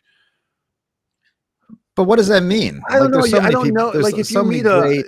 if you meet a guy like who's a charisma dude, like a guy, like a famous guy who's like drives a, I was working on a photo today. There's this architect who I photographed for Tokyo Record Style who I just met, and he's this huge dude. He's like 6'7". He's just got these giant glasses. And he's got this huge personality. He drives a Ferrari, and he's like, he loves music, and he just like eats, you know, decadently, and but he's punk, and he's everything about him is large, and he's the opposite of what I'm talking about. Like when you have a friend, like you don't have friends like that. I don't have friends like that, and these guys, like none of them really stand out except, well, I mean, they all have great voices, but they just sound like, to me, they're like voices in the crowd. I mean, a Springsteen, a Bob Dylan, even, I mean, those guys have, who else? I mean, there's a million of them. I mean, they don't have screams, you know? There's nothing signature about their voices. That's what I think. That's what I'm trying to say. There's not. Oh man, I'd say that it's all signature. You hear Mike and you know it's Mike 100%. The same way you hear Neil Young or Bob Dylan and it's 100%, but they're not classically trained vocalists. No. And people are repulsed by Bob Dylan's voice. And people would say, oh, Neil Young can't sing, but it's his unique voice, amateur or whatever. That's what's unique about him. And it makes the sound. Different than that, though. And he learned, you know, and knows how to use the voice. But Neil Young is like, he's got a voice like Levon Helm. Like you can hear, whenever you hear that voice, you know it's his voice. I don't think the Phish guys have that. I mean, I know it because, you know, I've heard it 10,000 times, but I think if you had to pick it out in a lineup, they're going to be. If Phish had the clout or they were known to the extent that Neil Young is known, then I think it would be the same. Yeah, I don't know. Well, we've got there's something that's accessible about it. I think they've retained the sort of, there's something college-ish about it, for lack of better ways to put it. There's just something a little bit anonymous about it. So it's high school and college. It just sounds a little bit like bar band, you know? I don't know. Like it's just not right. Good comment from Badge, actually. Just now, like the latest comment. Sorry, guys, I'm gonna zip past these. Badge, you're out of your element. Badge, you're out of your element, dude. You need to. He doesn't have to like EDM, but he should not be talking. What is he saying here? Someone's voice is much more important than their ability to sing. That's. I'd say that's true. I mean, that would explain Bob Dylan's career and Neil Young's career. They're not whoever, the Barry Manilow or Nat King Cole or Michael Bublé or Justin Timberlake or John Legend or Adele or Nina Simone or like someone who, like, you know, probably can sing and has perfect pitch and can do these, you know, the Mariah Careys that can, you know, even fucking R. Kelly, who's a monster, but like can like run up and down scales and has a crazy range. And yeah, you know, sung in church and like, yeah, has proper pipes. That's the ability to sing. And this is, let me just go on record on the log in front of an audience here, because you know how much I hate Eric Clapton. Okay, here we go. And Eric Clapton, this is, we could abstract one level and transplant Vadge's comment onto Eric Clapton. Like someone's voice on the guitar is more important than their technical ability. And sure, Eric Clapton has technical ability, and I don't give two fucking shits about anyone's technical let's all calm ability. Down. Let's right? all It's calm the voice. I'm He's wound now worked up just because this is a good one. And man, speaking of Bob Dylan and stuff, we just the other day I was talking about the what is it? It's like some Bob Dylan 30th anniversary concert, and it's like 50 people on stage. I don't think I ever saw it. And it's like the band guys and did like Jeff Lynne and Tom Petty and the guy who was like the leader of the Saturday Night Live band. Yeah. who played in Hall & Oates, whatever that guy's name is. Wait, that's not the same guy. That's two different guys, I think. Hall & Oates? Did G.E. Smith play in Hall & Oates? Was he? G.E. Smith was in like the Okay, Hall & Oates okay, live dude. band. Okay, He's just like I a thought you were session saying he guy, was right? Daryl Hall. And I was like, no, those are two different dudes. Okay, Oh yeah. no. Yeah. Daryl Hall's amazing though. No, but I'm sorry to anybody out there who loves I do. Clapton, I love. but I there's don't love him, that but Bob Dylan tribute show. They play My Back Pages, and there's like 5 different people take a verse, you know, and George Harrison sings a verse and Tom Petty sings a verse, and it's like all these superstars, and Bob Dylan sings one line, everybody goes crazy. And there's like an Eric Clapton solo that's just like a snooze fest. And there's the Neil Young guitar solo. That just like, speaking of like voice and ability to play, you know, you can compare the technical prowess of Neil Young versus Eric Clapton, but in terms of voice, yeah, just for me personally, Eric Clapton, that's how to not do a solo. That's how to not play the guitar. And Neil Young this is how you put all your heart and soul, you know, into one Clapton's note. an enigma. I don't really. I don't know. And then Clapton went off and did all this like anti-vax, racist, COVID, you know, just like he's just like a gross old British, you know, stupid old rich guy who's, I don't know. It never did it for me. Like I was never, even Phish, I don't think I'm so amazed by how much they can shred. It's more of like the intention and the humor and the camaraderie. Okay. Of the members. It's like those things are so much more important than how technically skilled they are. Yeah, there's something Beatley about that. The Beatles were, of course, you know, they weren't giants of their instruments, but they were right. The whole like Ringo's not even the best drummer in the Beatles, you know, but it wasn't about the technical ability. Like who gives a shit?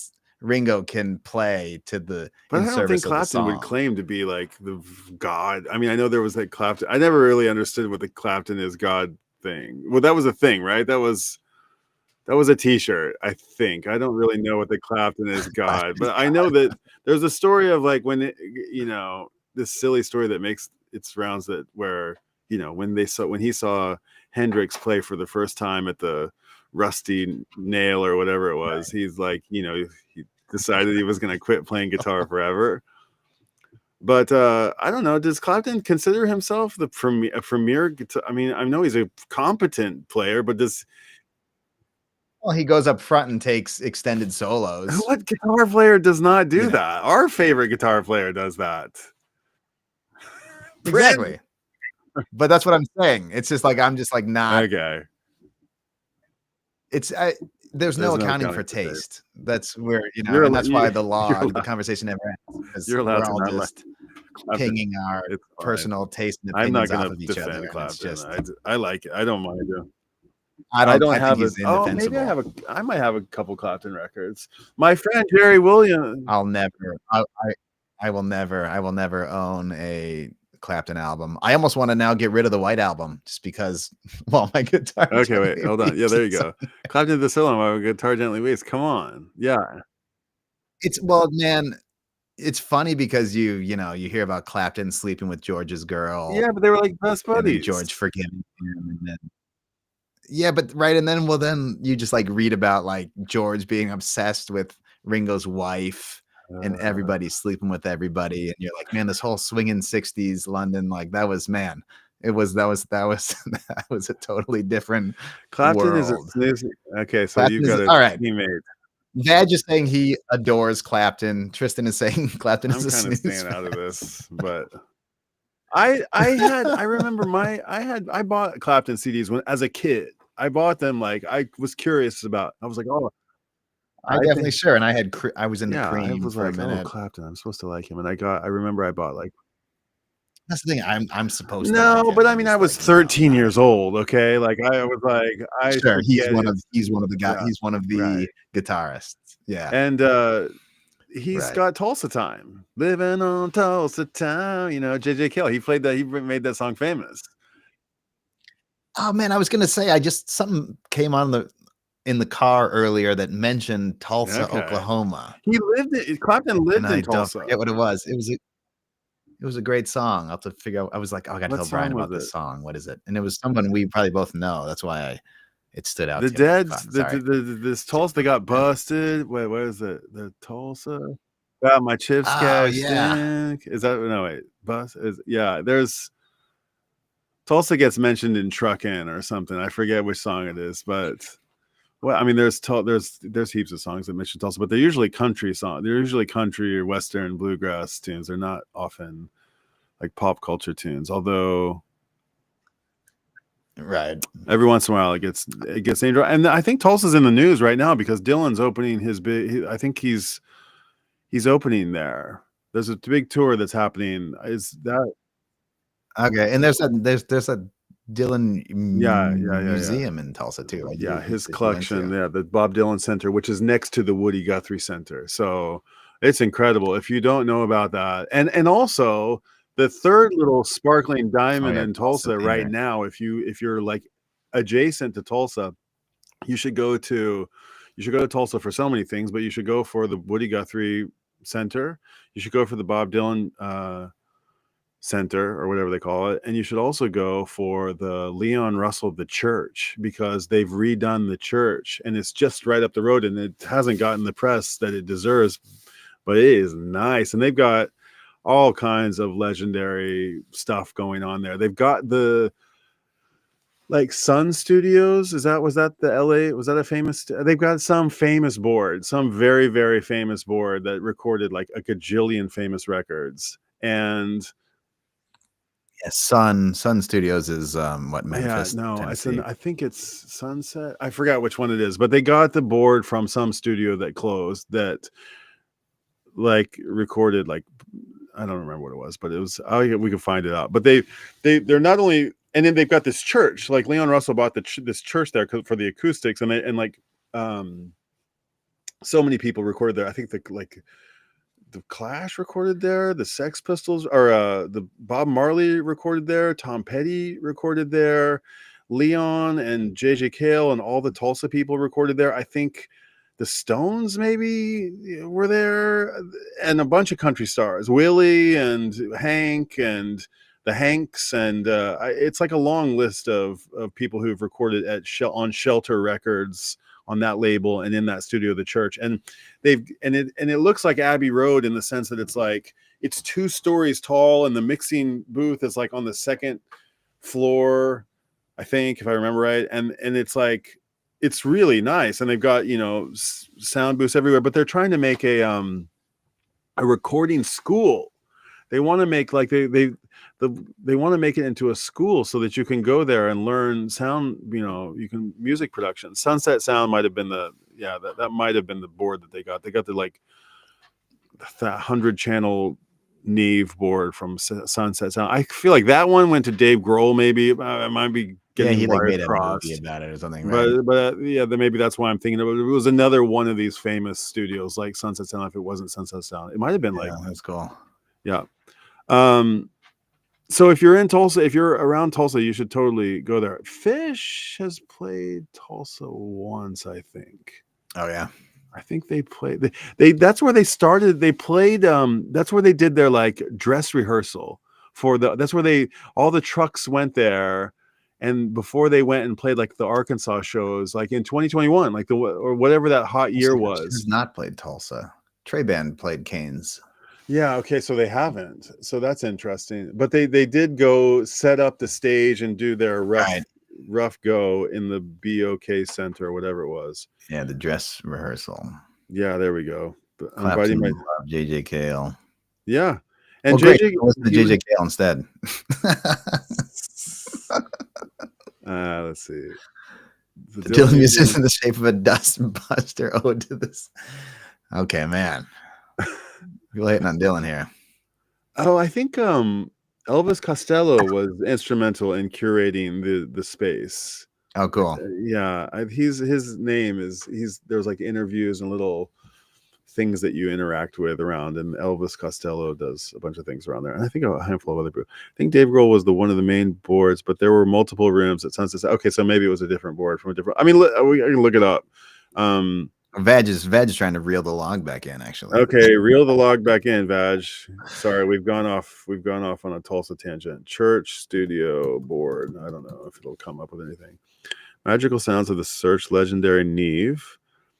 Okay, here we'll just pull it up. I'll pull it up real quick. The Church Studio Historic Recording Studio of Leon Russell. One of the most named sounds in engineering production. Neve consoles. The Neve 8068 is one of the most essential audio pieces to make the Neve. I'm on that same website. Yeah, Neve 8068.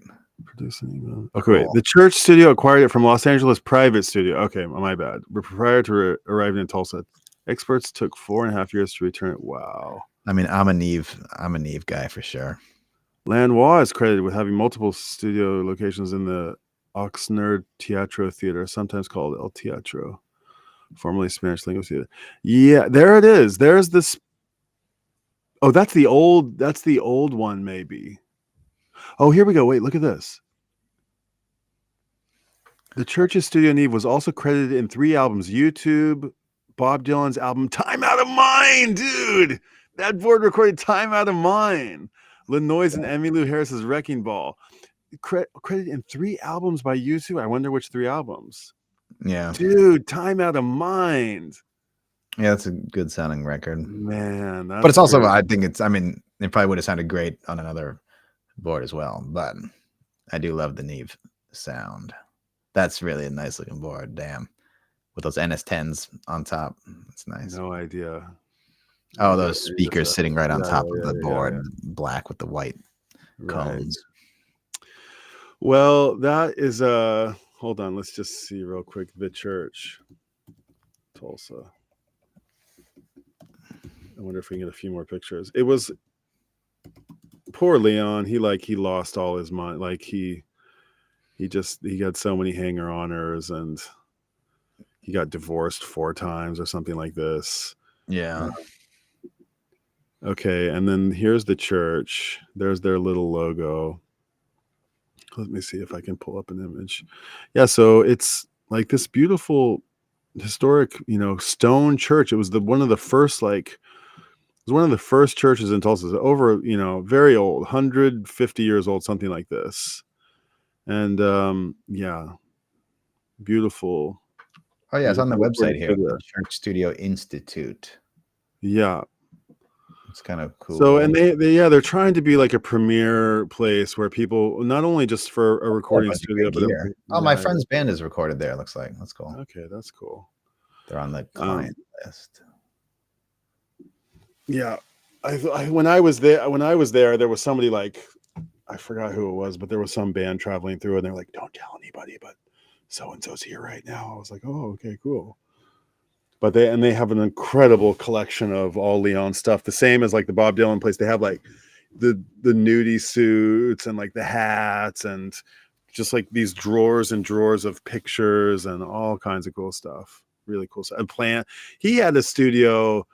He had a home that he built a basement in his home, and he put like all this, like hundreds of thousands of dollars worth of studio equipment, and they like Jimmy rigged this like ghetto basement, and it collapsed, and it like destroyed, and it flooded, and it's like it goes down as like one of the biggest like studio losses and something in all time or whatever. They lost a lot of money, and it was a big tragedy. Vag is bringing. Is that what he's bringing the log back in? He's waiting. Yeah, he's like going back to Phish. Can't wait for that summer tour announcement.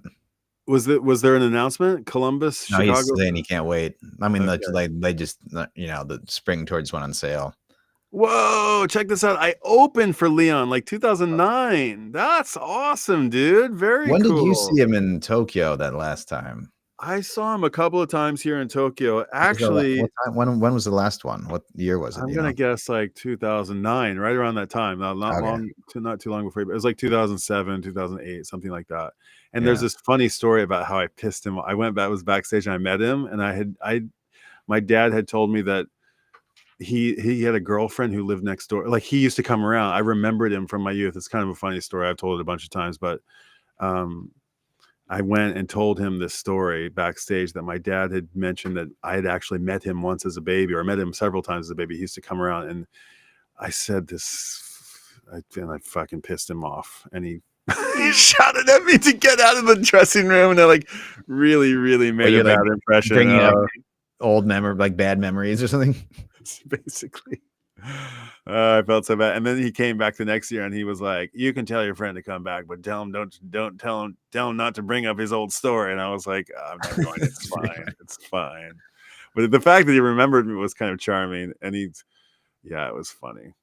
But my friends played in his band also and did sound for him. One guy played piano, another guy played guitar, and then one guy did sound. So yeah, luckily he got his moment there at the very, very end. He did that record with Elton, and right, fantastic record. And yeah, he's the pride and joy of Tulsa. We love Leon. I'm a big giant Leon fan, and the fact that his connection to George Harrison makes me really proud. I feel really. I've been on kind of on a George kick over here, actually. I love George and I love Leon. I love that, George loved Leon, that he was one of those. He just was, mismanaged and, just had the wrong people. So he was just surrounded. And then probably had a chip on his shoulder thinking that he didn't get his fair shake, the credit he deserved. And rightly so. Yeah. He should be. I mean, he is a legend. Yeah. But he's probably not as well known as he should have been. Yeah. Well, yeah. I mean, the songs that he he's got so many songs, but he doesn't have like Beatles songs. I mean, he's got good songs, but he doesn't have he's got 3 timeless songs, dozens of great songs, and countless good songs. So, I don't know. Maybe I'm. Yeah. So anyway, Saratoga SPAC, Vagini or Saratoga. Okay, Vag has got this. Vag is already scheduling his summer run before anything's announced. Well, sometimes the rumors are, trustworthy. So yeah, he was kind of a grumpy old man in his old age. He was. Yeah. George is my favorite Beatle too. Yeah, I'm a George guy. I love George's humor. George, I've just been obsessed with the Wilburys lately. Okay. And dude, they're like George's band, and they're just so awesome. I'm so obsessed with that second. It's called the third album, or Traveling Wilburys 3, but it's the second album. Right. They never did it too. Yeah, dude, that album is so great. It's so awesome. Not every song is grand slam. There's just something so cool about it, man. It's just so good. There's no Roy, Roy Orbison passed away. Right. But isn't he on a couple of the tracks? Didn't they have right that they had sort of worked on before him? I don't know that second or third record. I don't know it so well. Traveling Wilburys. Dude, you gotta listen to it. It's so good. I'm gonna say my 2 favorites are Inside Out and the song called New Blue Moon. Okay. New Blue Moon is just fucking the killer. It's so great. And there's Bob this is it's I forget. Bob is wearing a baseball cap backwards on the cover. Dude, it's so good. the cover's kind of weird. Weird, but dude, it's so great. Those guys are my age. They weren't even probably barely 50 when they were making these records.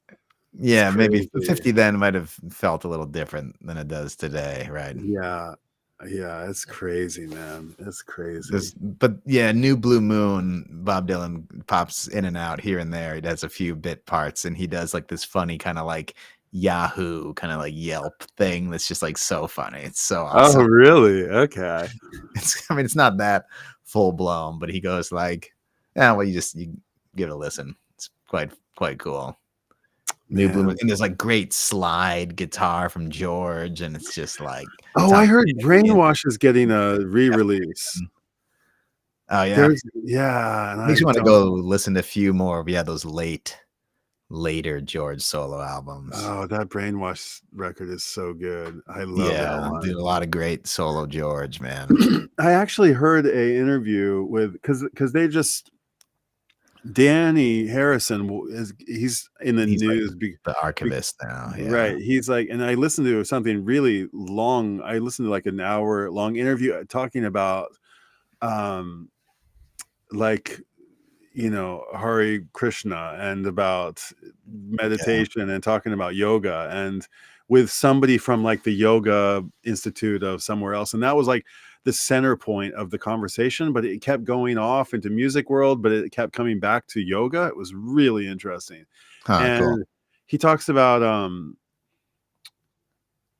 how he was an only child and how like when you're the only child you hang around with like the adults, and he was talking about just like hanging out with Dylan and hanging out with like Roy Orbison, and just like it sounded Dude, so just like crazy, the Wilburys and like house. he's like my dad. It's like my dad. They were all there because like my dad, and I was just like, wow, what a trip, And she asks him about like how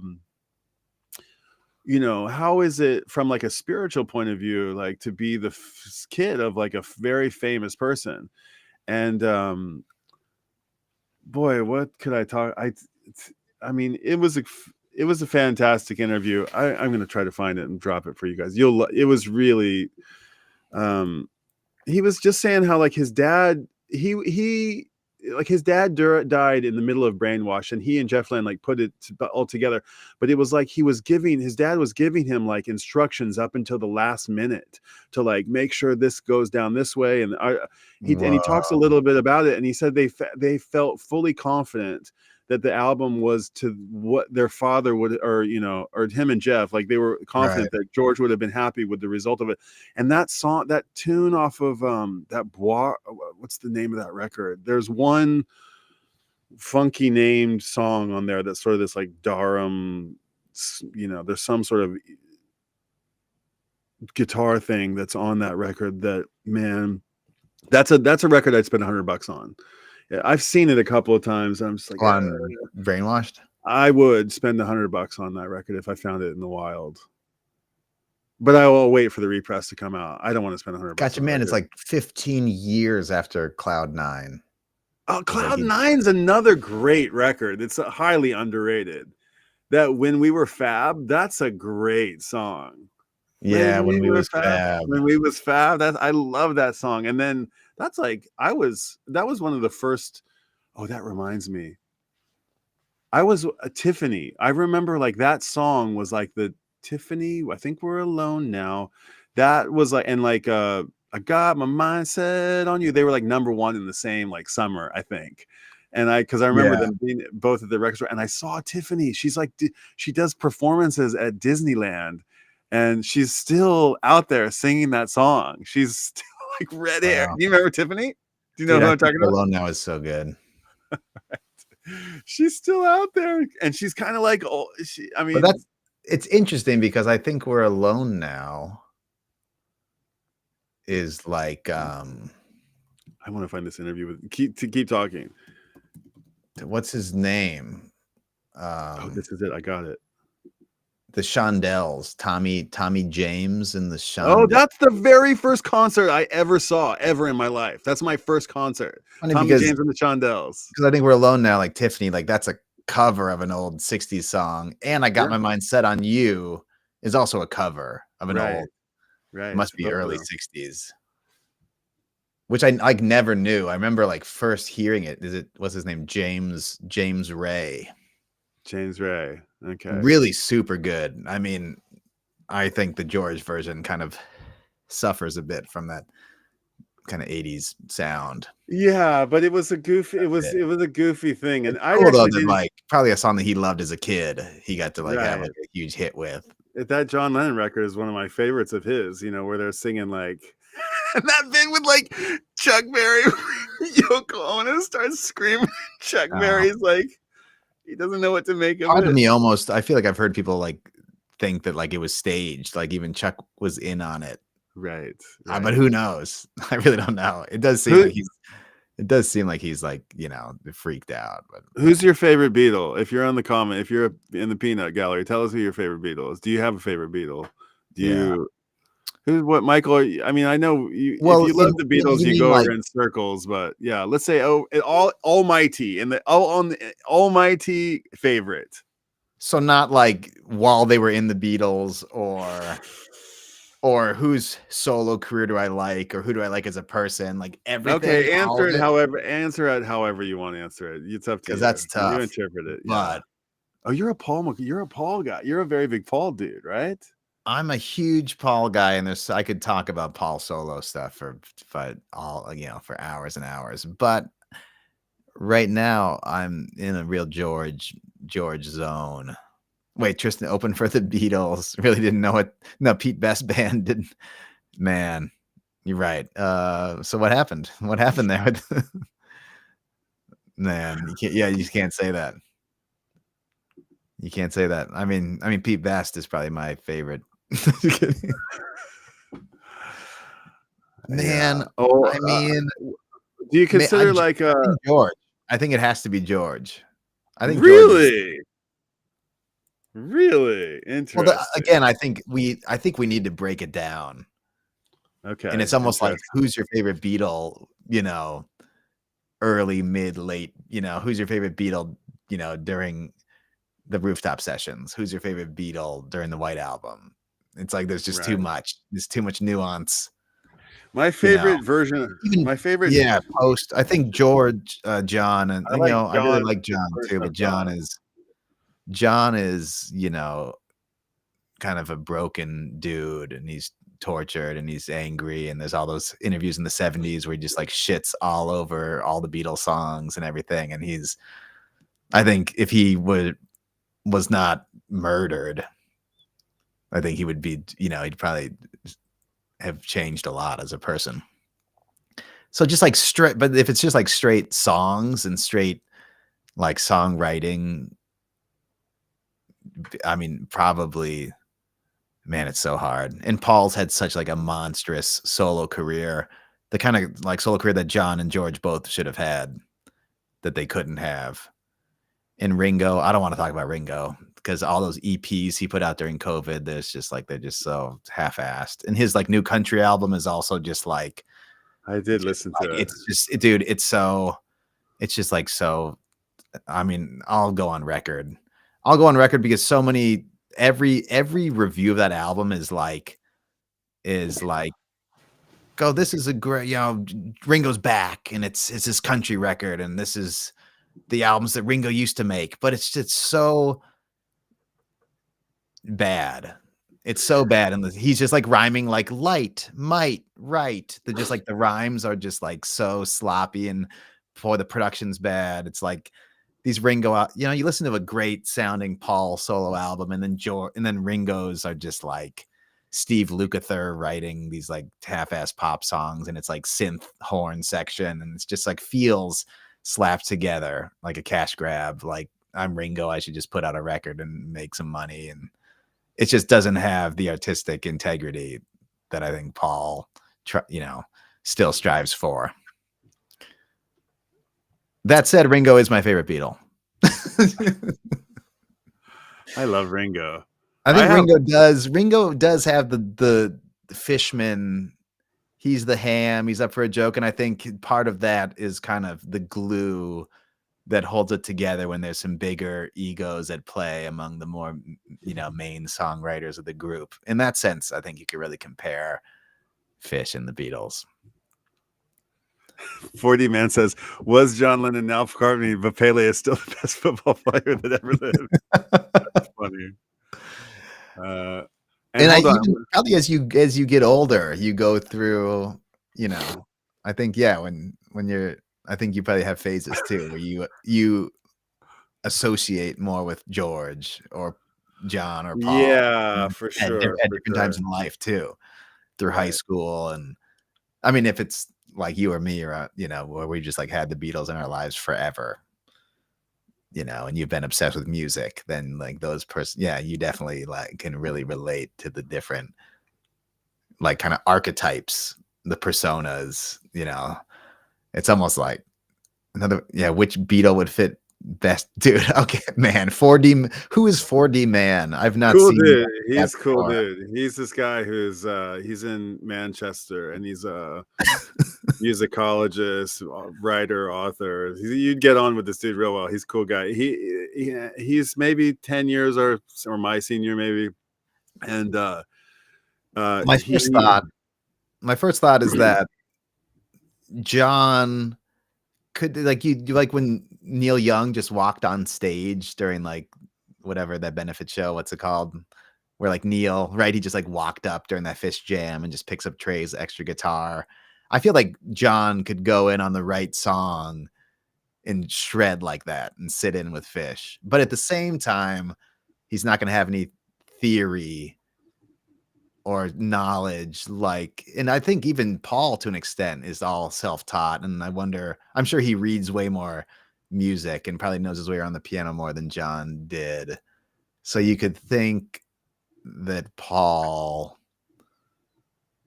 would have the best, and you could see Paul being like really like you know, getting turned on by Gaiuti or the Divided Skies, the compositions, being like, I've always wanting to do something like that. Even, you know, you could think of like Abbey Road, the medley, and even like Ever Present Past. No. Memory Almost Full is the album. There's a couple Paul albums. Does Ram 2 have a kind of medley thing? Paul's done the medley thing on other albums, and you could sort of compare those to the Trey epic compositions.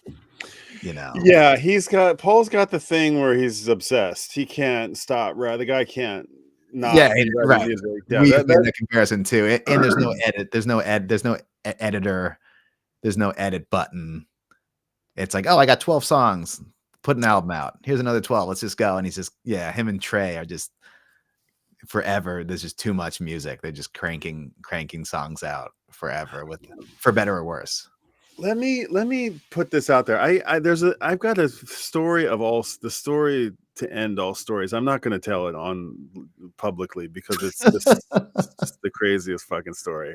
But I will say that, like, I want people to know this about Phish.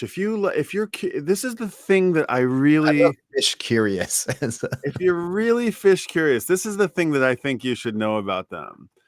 That I was watching a Phish show once, and I had a thought that the whole thing was, I was kind of like, it was that philosophical notion where I don't even know how to say it. You know, everything was a creation of my own imagination. It was sort of this meta matrix sort of thing, and I had like constructed this entire thing that was happening, and I looked at the members of Phish, and I looked at like the guitar player Trey Anastasio as being the sort of you know, evil genius, you know, sort of like ornery troublemaker, you know, character that represented like a piece of me that I could see a piece of myself in him, right? And then I looked at the bass player, Mike Gordon, the goofy weirdo dude who's like has the silly haircut and wears the funny clothes and writes all the funny songs and is sort of the token weirdo of the group. And I saw myself like in him. And right. I went to the drummer, and you know, he's the like most practiced music. Oh, hold on, can you hear me? Yeah, your camera froze, and now we're seeing okay, just give me a second. Some kind of EOS.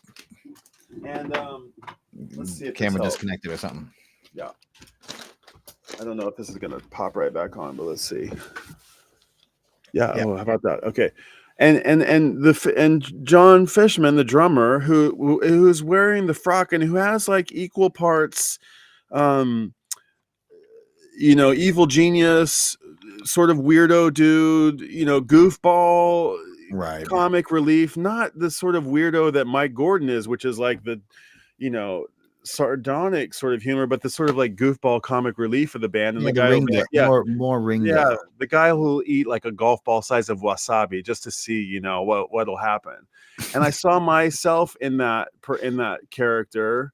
And then the sentimental piano player who's just, you know, private and soulful and has got some chops, and you don't quite always know, but he's like the sweetheart of the group. And together they like I thought in this like hallucination that I was having that, you know, I had basically, they were like fragments of my own imagination and own personality. Altogether, they represented a completeness of myself. And I think that probably a lot of people somehow find themselves in, like, they find like a little element of themselves, and some of the elements like overlap, but they don't really overlap. There's these unique archetypes that are these 4 archetypes that are not archetypes in the sense that everybody would know them, but like if you're a music lover and you're a subculture and suburban to a degree, and like, you know, American,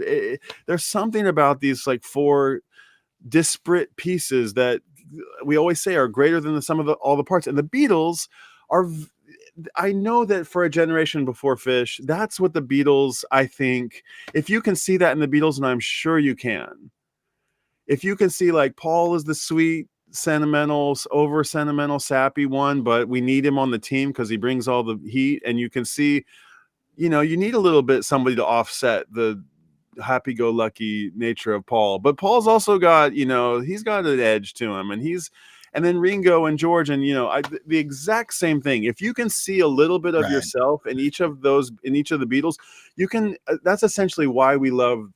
That's one of the reasons that we love them. They have the chops, they have the songs. They're not Beatles type songs, but they're inspired by this brotherhood. You know, yeah. There's this thing that that unites them. That's like, it's special. I don't know how else to say it. It's just this special lightning in a bottle that not everybody has it. They're best friends. You know, these guys are like actually friends. They like forged friendship.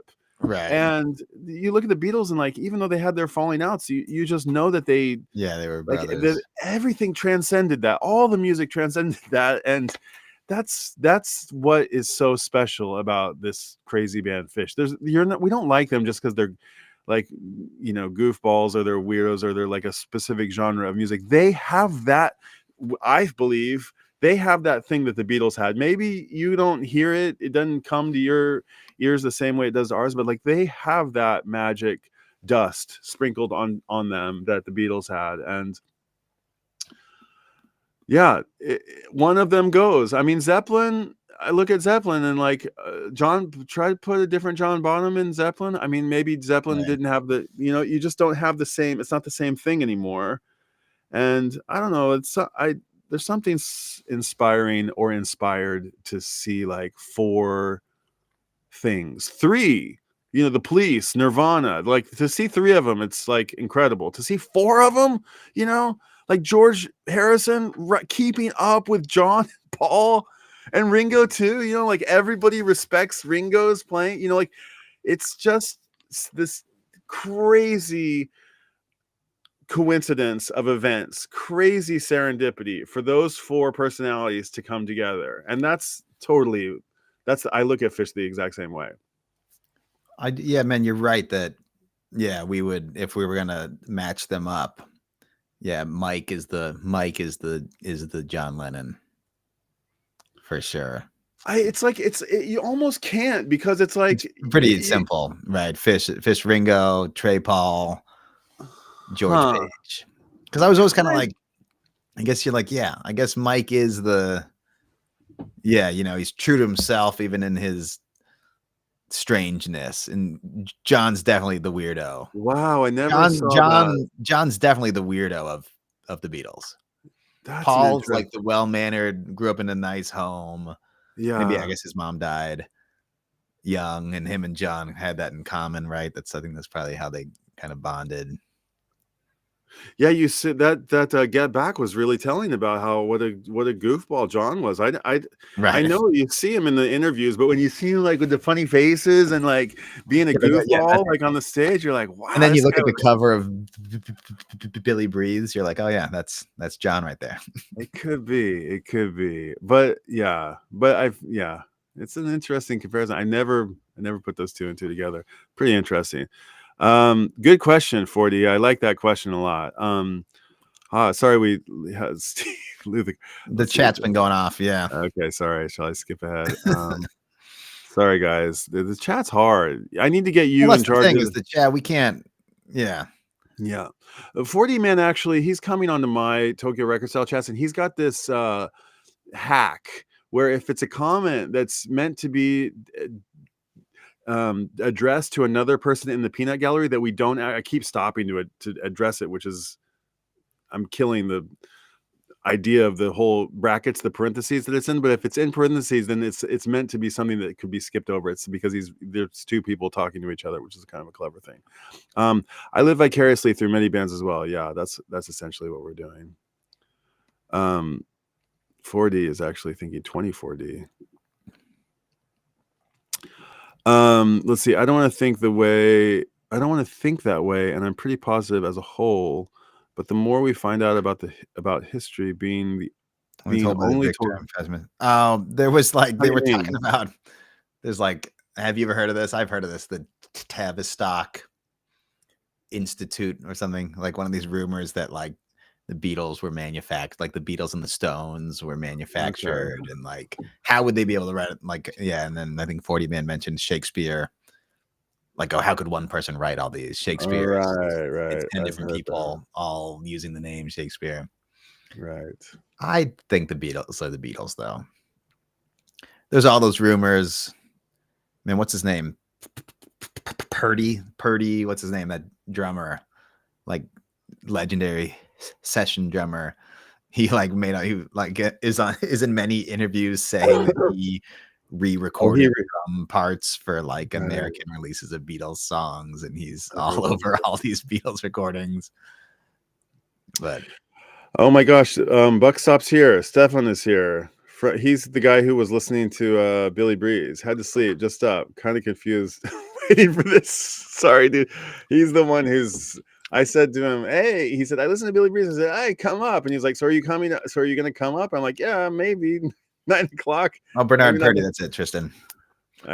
Sorry, Purdy. Sorry, Bucks. We've been going. I think they're pretty debunked, but yeah, Bernard Purdy, the Purdy Shuffle. Maybe I have heard of this beat.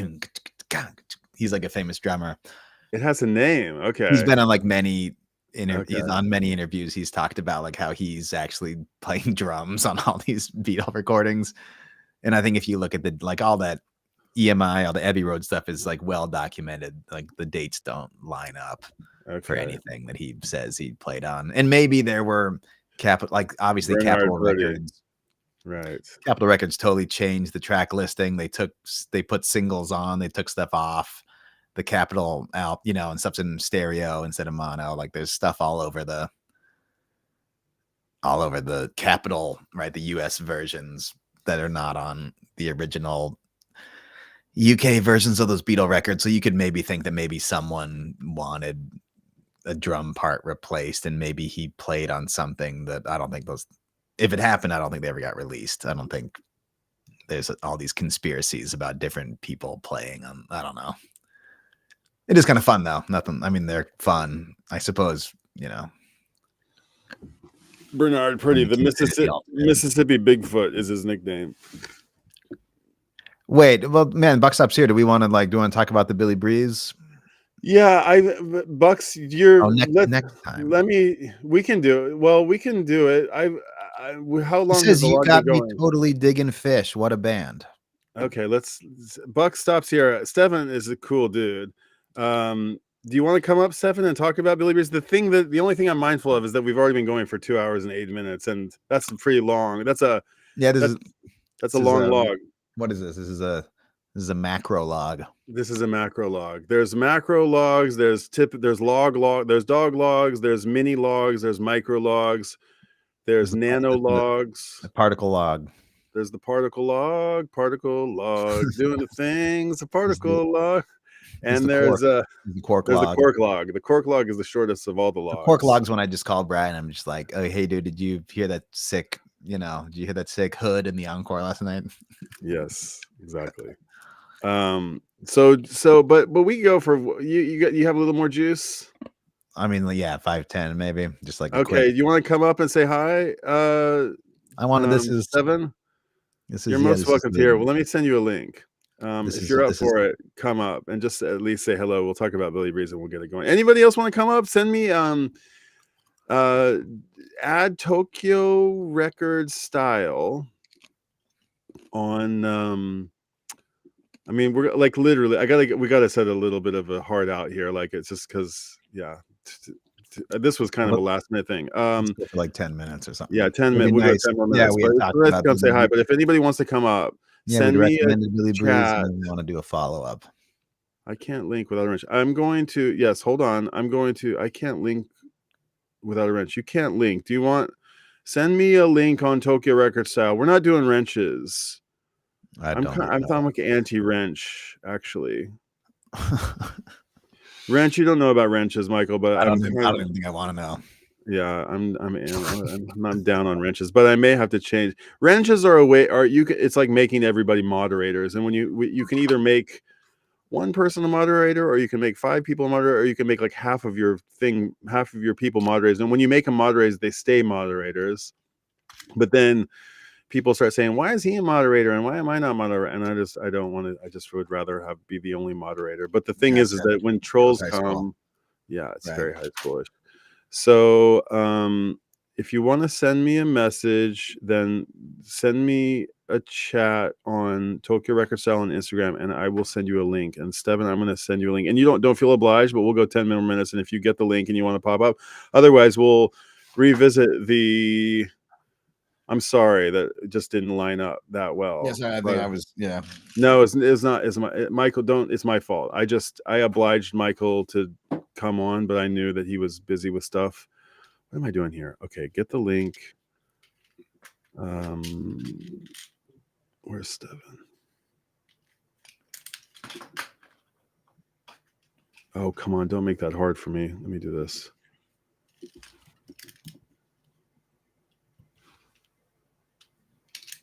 Uh-oh. Why aren't you just popping right up? There you are.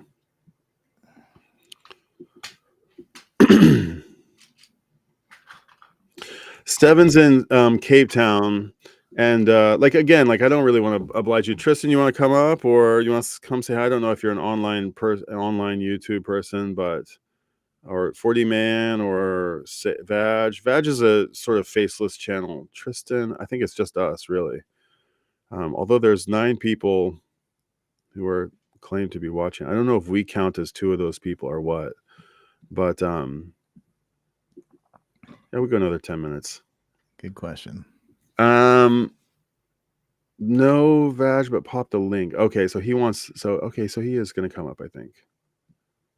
So let's just see. We'll go through these. Hey, 40 Man, we can be friends for sure, huh? I'm actually 41 years old. Okay.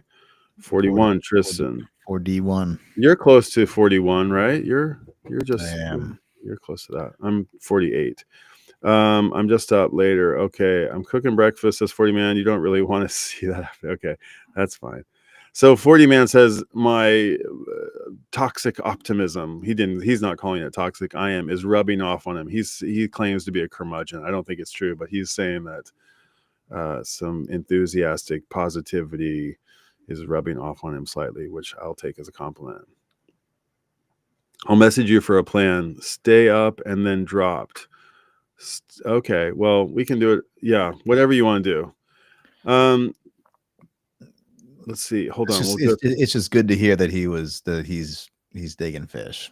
Yeah, I mean, it's kind of like it's one of these things where you're gonna listen to him and you're gonna be like, it's just not for me. But I don't know. I don't know how you get.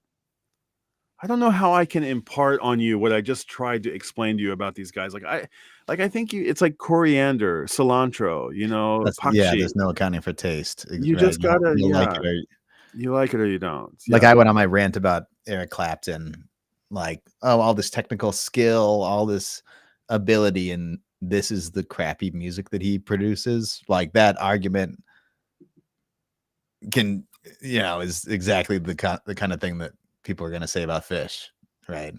Oh man, these guys seem like they can really play their instruments. Why are they making such awful music? Yeah, I mean, there's no accounting. There's no accounting. There's like taste, this funny meme that goes around, and it's like what Phish sounds like to Phish fans, and it's like it shows them they're playing their actual instruments, and then there's like what Phish sounds like to everybody else, and it's like toy piano and kink kink kink kink and possum and antelope, and it just sounds it's like goofy. But I think I've mentioned this to you, Brian, like there's like waves where like after a tour you'll be like kind of fished out and you won't listen, like with all music you'll like take a break, don't listen to anything for a couple of months, and sometimes you put Phish back on after a while and you hear the uniqueness. You're like, oh, this does not really sound like anything else, and it's sort of has its abrasiveness for a second, and you're like, oh, this is what turns people off.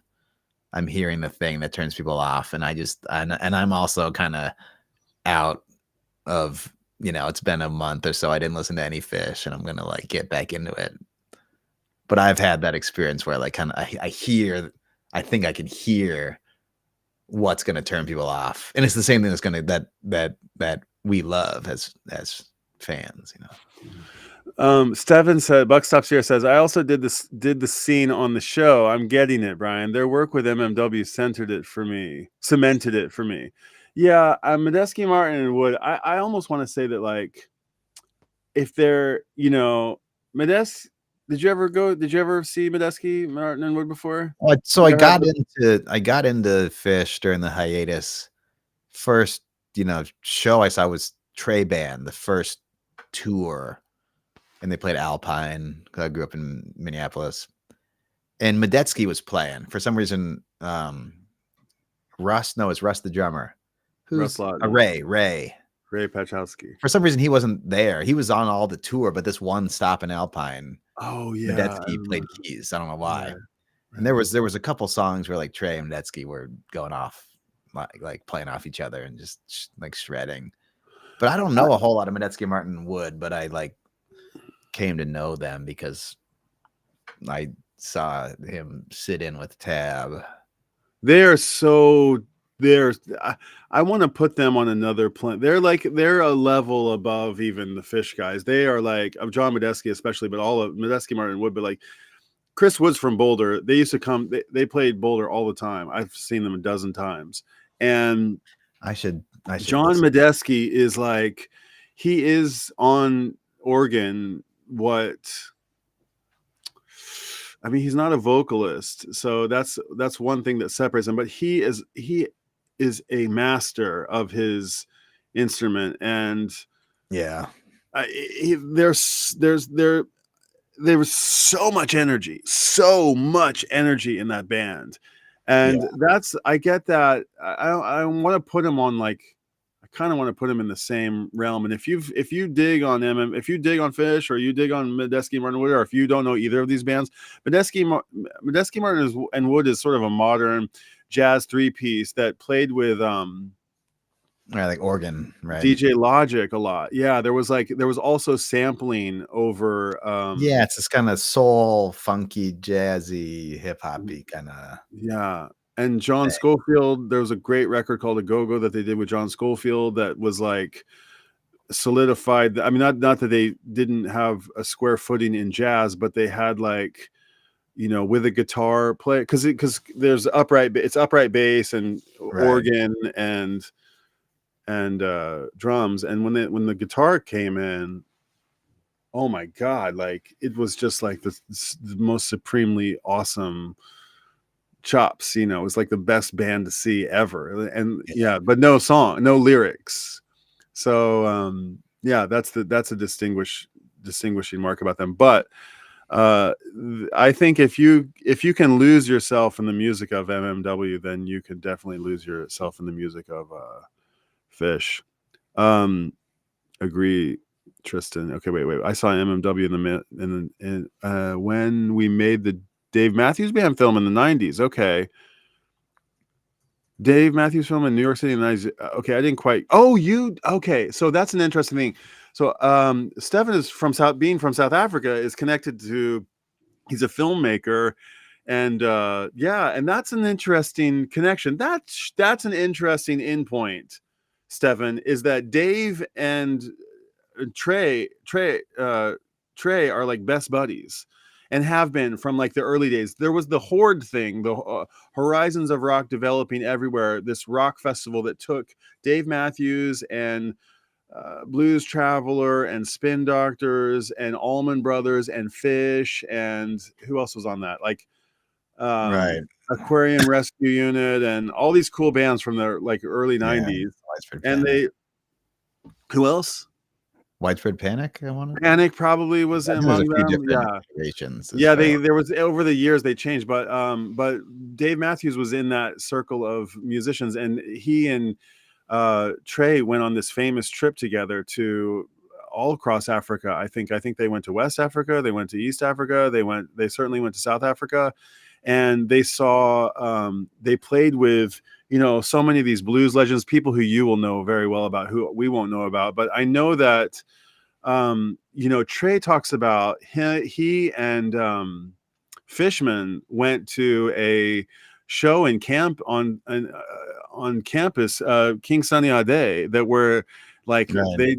It totally blew their mind, right? Like formative show of their youth, extremely formative show. Yeah. And when they went to, there's a great, I wonder if you're involved in this. There's a great video of Trey going with Dave, the two of them, to South Africa, and they get on stage at the link in the private chat.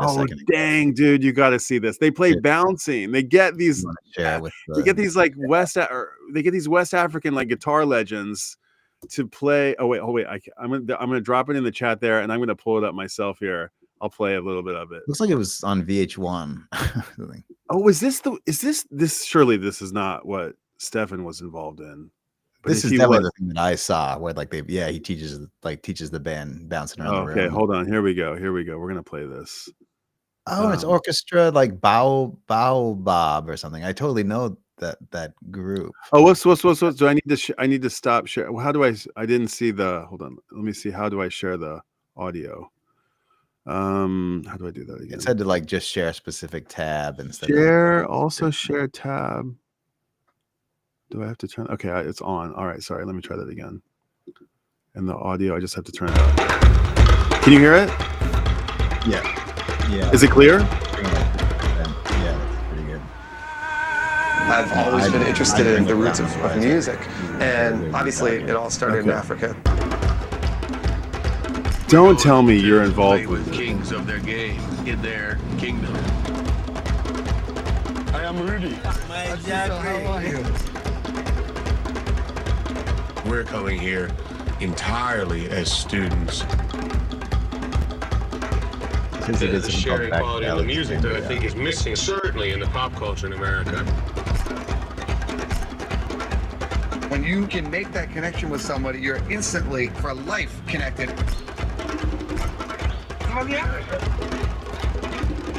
This night is our night. Yeah, this is. I'm gonna rewatch this. Dude, me too. This is so good. It's one of my favorite Phish things. It's so cool.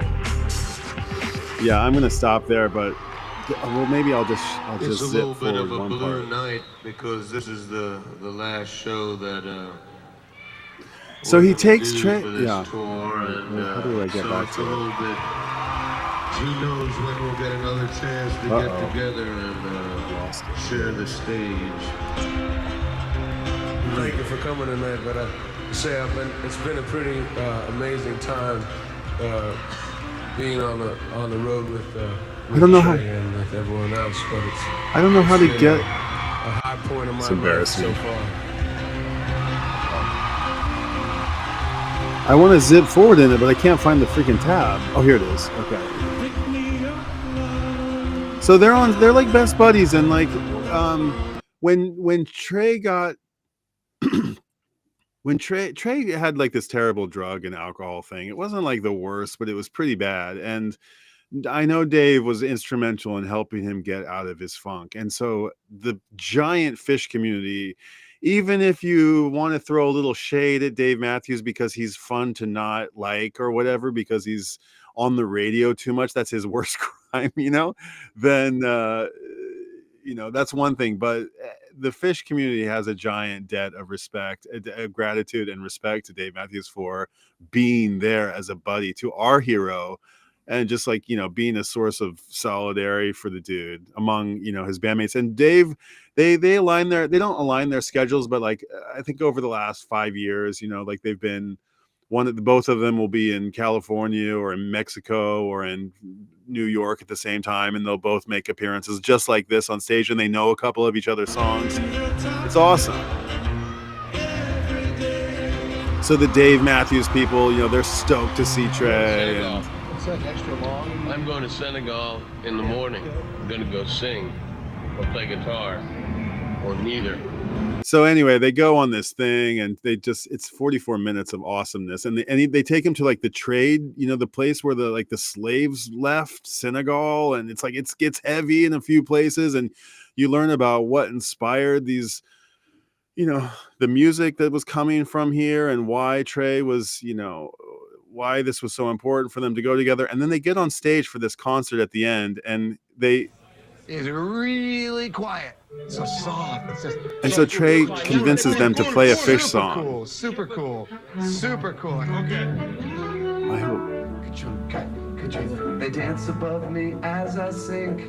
I see them through crystal haze. And hear their sweet sound bouncing round. Yeah, the never-ending chord maze. So cool. Yeah, pretty cool. It's awesome. That's a cool groove, isn't it? Oh man. Well, this is everybody's homework. Okay. This is before they going on stage later that evening. He's so stoked. I mean, how cool is that? There's all these polyrhythms going on. Checka, checka, checka, checka, bump, bump, bump, bump. Yeah, cool. So then they come out later, and Phish and Dave come out, or Trey and Dave come out. And can you imagine being there? There's like 5 Phish heads who like come to Senegal. Yeah, anyway, thanks for letting me share that. That's so cool. Okay. Well, that's a log. That's a log, is it not? I mean, the log. The log rolls. Yeah, that's a pretty loggy log. Well, that's the log. That's a log. That's a good log. That's the dog log. Let me just we did a film. Okay, we did a film called Back to Alexandra. Okay, let me just pull that up real quick. Back to Alexandra. Let's save this for the next log. I'm gonna draw. Wow, this is recent. Okay, this looks great. Wow, what could this be? Let's save this and let's let you come up and explain it next time. We'll have you as like a guest. You can come up as a guest logger. And nice. There's the link. It looks like a great project. 2023, it looks like, if I've got the right one. Thawed is insane, man. He says, what's thawed? I don't even know. Did I miss thawed? What's the thawed comment? Was that one an artist's name? I saw John Fishman play a show with James Mansfield's Jazz Mandolin Project. Yeah, I saw them too. And Fishman blew my mind as a 16-year-old kid when I was, that's very cool, Tristan. Very cool. VA, good taste you have. What's VA? Did I miss that? What was VA? I missed it. I'm too far behind. I've not, you know, Dave's like one of those guys that like I've never actually gone down the Dave. I had that one record. I had the first one, but like I didn't come back. The VC hates Dave Matthews. Yeah, I don't get it. Yeah, it's just he's just an easy. I don't get it either. He's not liked because the people that his music is so universal. What's your take on him, Michael? What's your take on Dave Matthews? I don't know. Indifferent? You just because you don't know. I Right? know the hits from when we were growing up, but I've never really listened to a full album. I don't know. I love the sound of his. I just love the sound of his voice. He's got He such. he does have a unique voice that's probably divisive, I guess. Yeah, I don't know. I love his voice. I mean, people just like to have something to hate on. So, like you said, sometimes people just, Yeah, it's just fun to like hate on him. I get that one mixed up with the Matthews Southern Comfort guy, but I know they don't share grocery bills. I just get okay. I don't know. I'm not sure what that is. I don't know, Matthews. Okay, that's the name of it. Matthews Southern Comfort. Wait, is that like a brand of Southern Comfort, like a alcohol? Yeah, that's like what Janice drank. Whiskey or something. I have no idea. I had 2 times in my life where Dave meant a lot to me at the time. Yeah, he was huge. That album, the Crash, and that was like I was a junior or senior in high school when that album came out. It was everybody had it. We loved it. It was my song. I had a song with a girl who was like, "This is our song."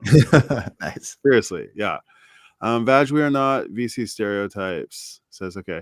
When I stream with my mate KG, we refer to ourselves as Vinyl Generation. Oh, okay, interesting. Young Man Trey, indeed, right? It's such a happy music. Yeah, it's a cool little thing. I think I saw the bikini girl there on the yes, I'm a late fish head. Yeah, man, better late than never. You're most welcome. Hey, that's a nice loving on the dog log. Okay, we love you too. This is sorry, Michael. I just indulge me for a second. I like the chatter.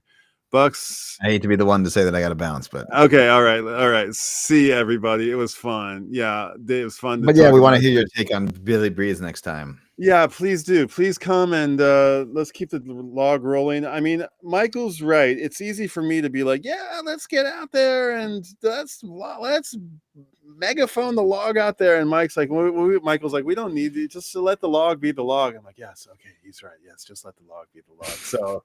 Forgive me for Michael and thank you for letting me, but I'm happy that we can like have it a little bit for posterity. It's fun because we've had so many amazing logs and like they just evaporate into the ether, which is nice and poetic, but I'm happy to be hey, and also can I get like a little love? How do you like I got a new rig here. I got a new little battle station here. How do you like it? Well, how does my light look?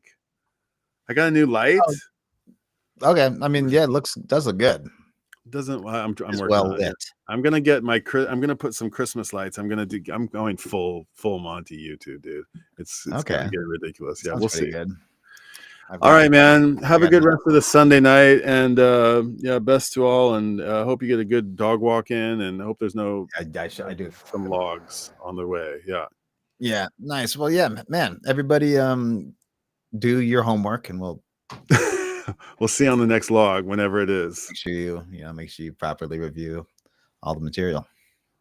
All right. The log rolleth and rolleth the log, and thou shalt log, and may the log be upon you. So in the log's name, I say party on. DOGL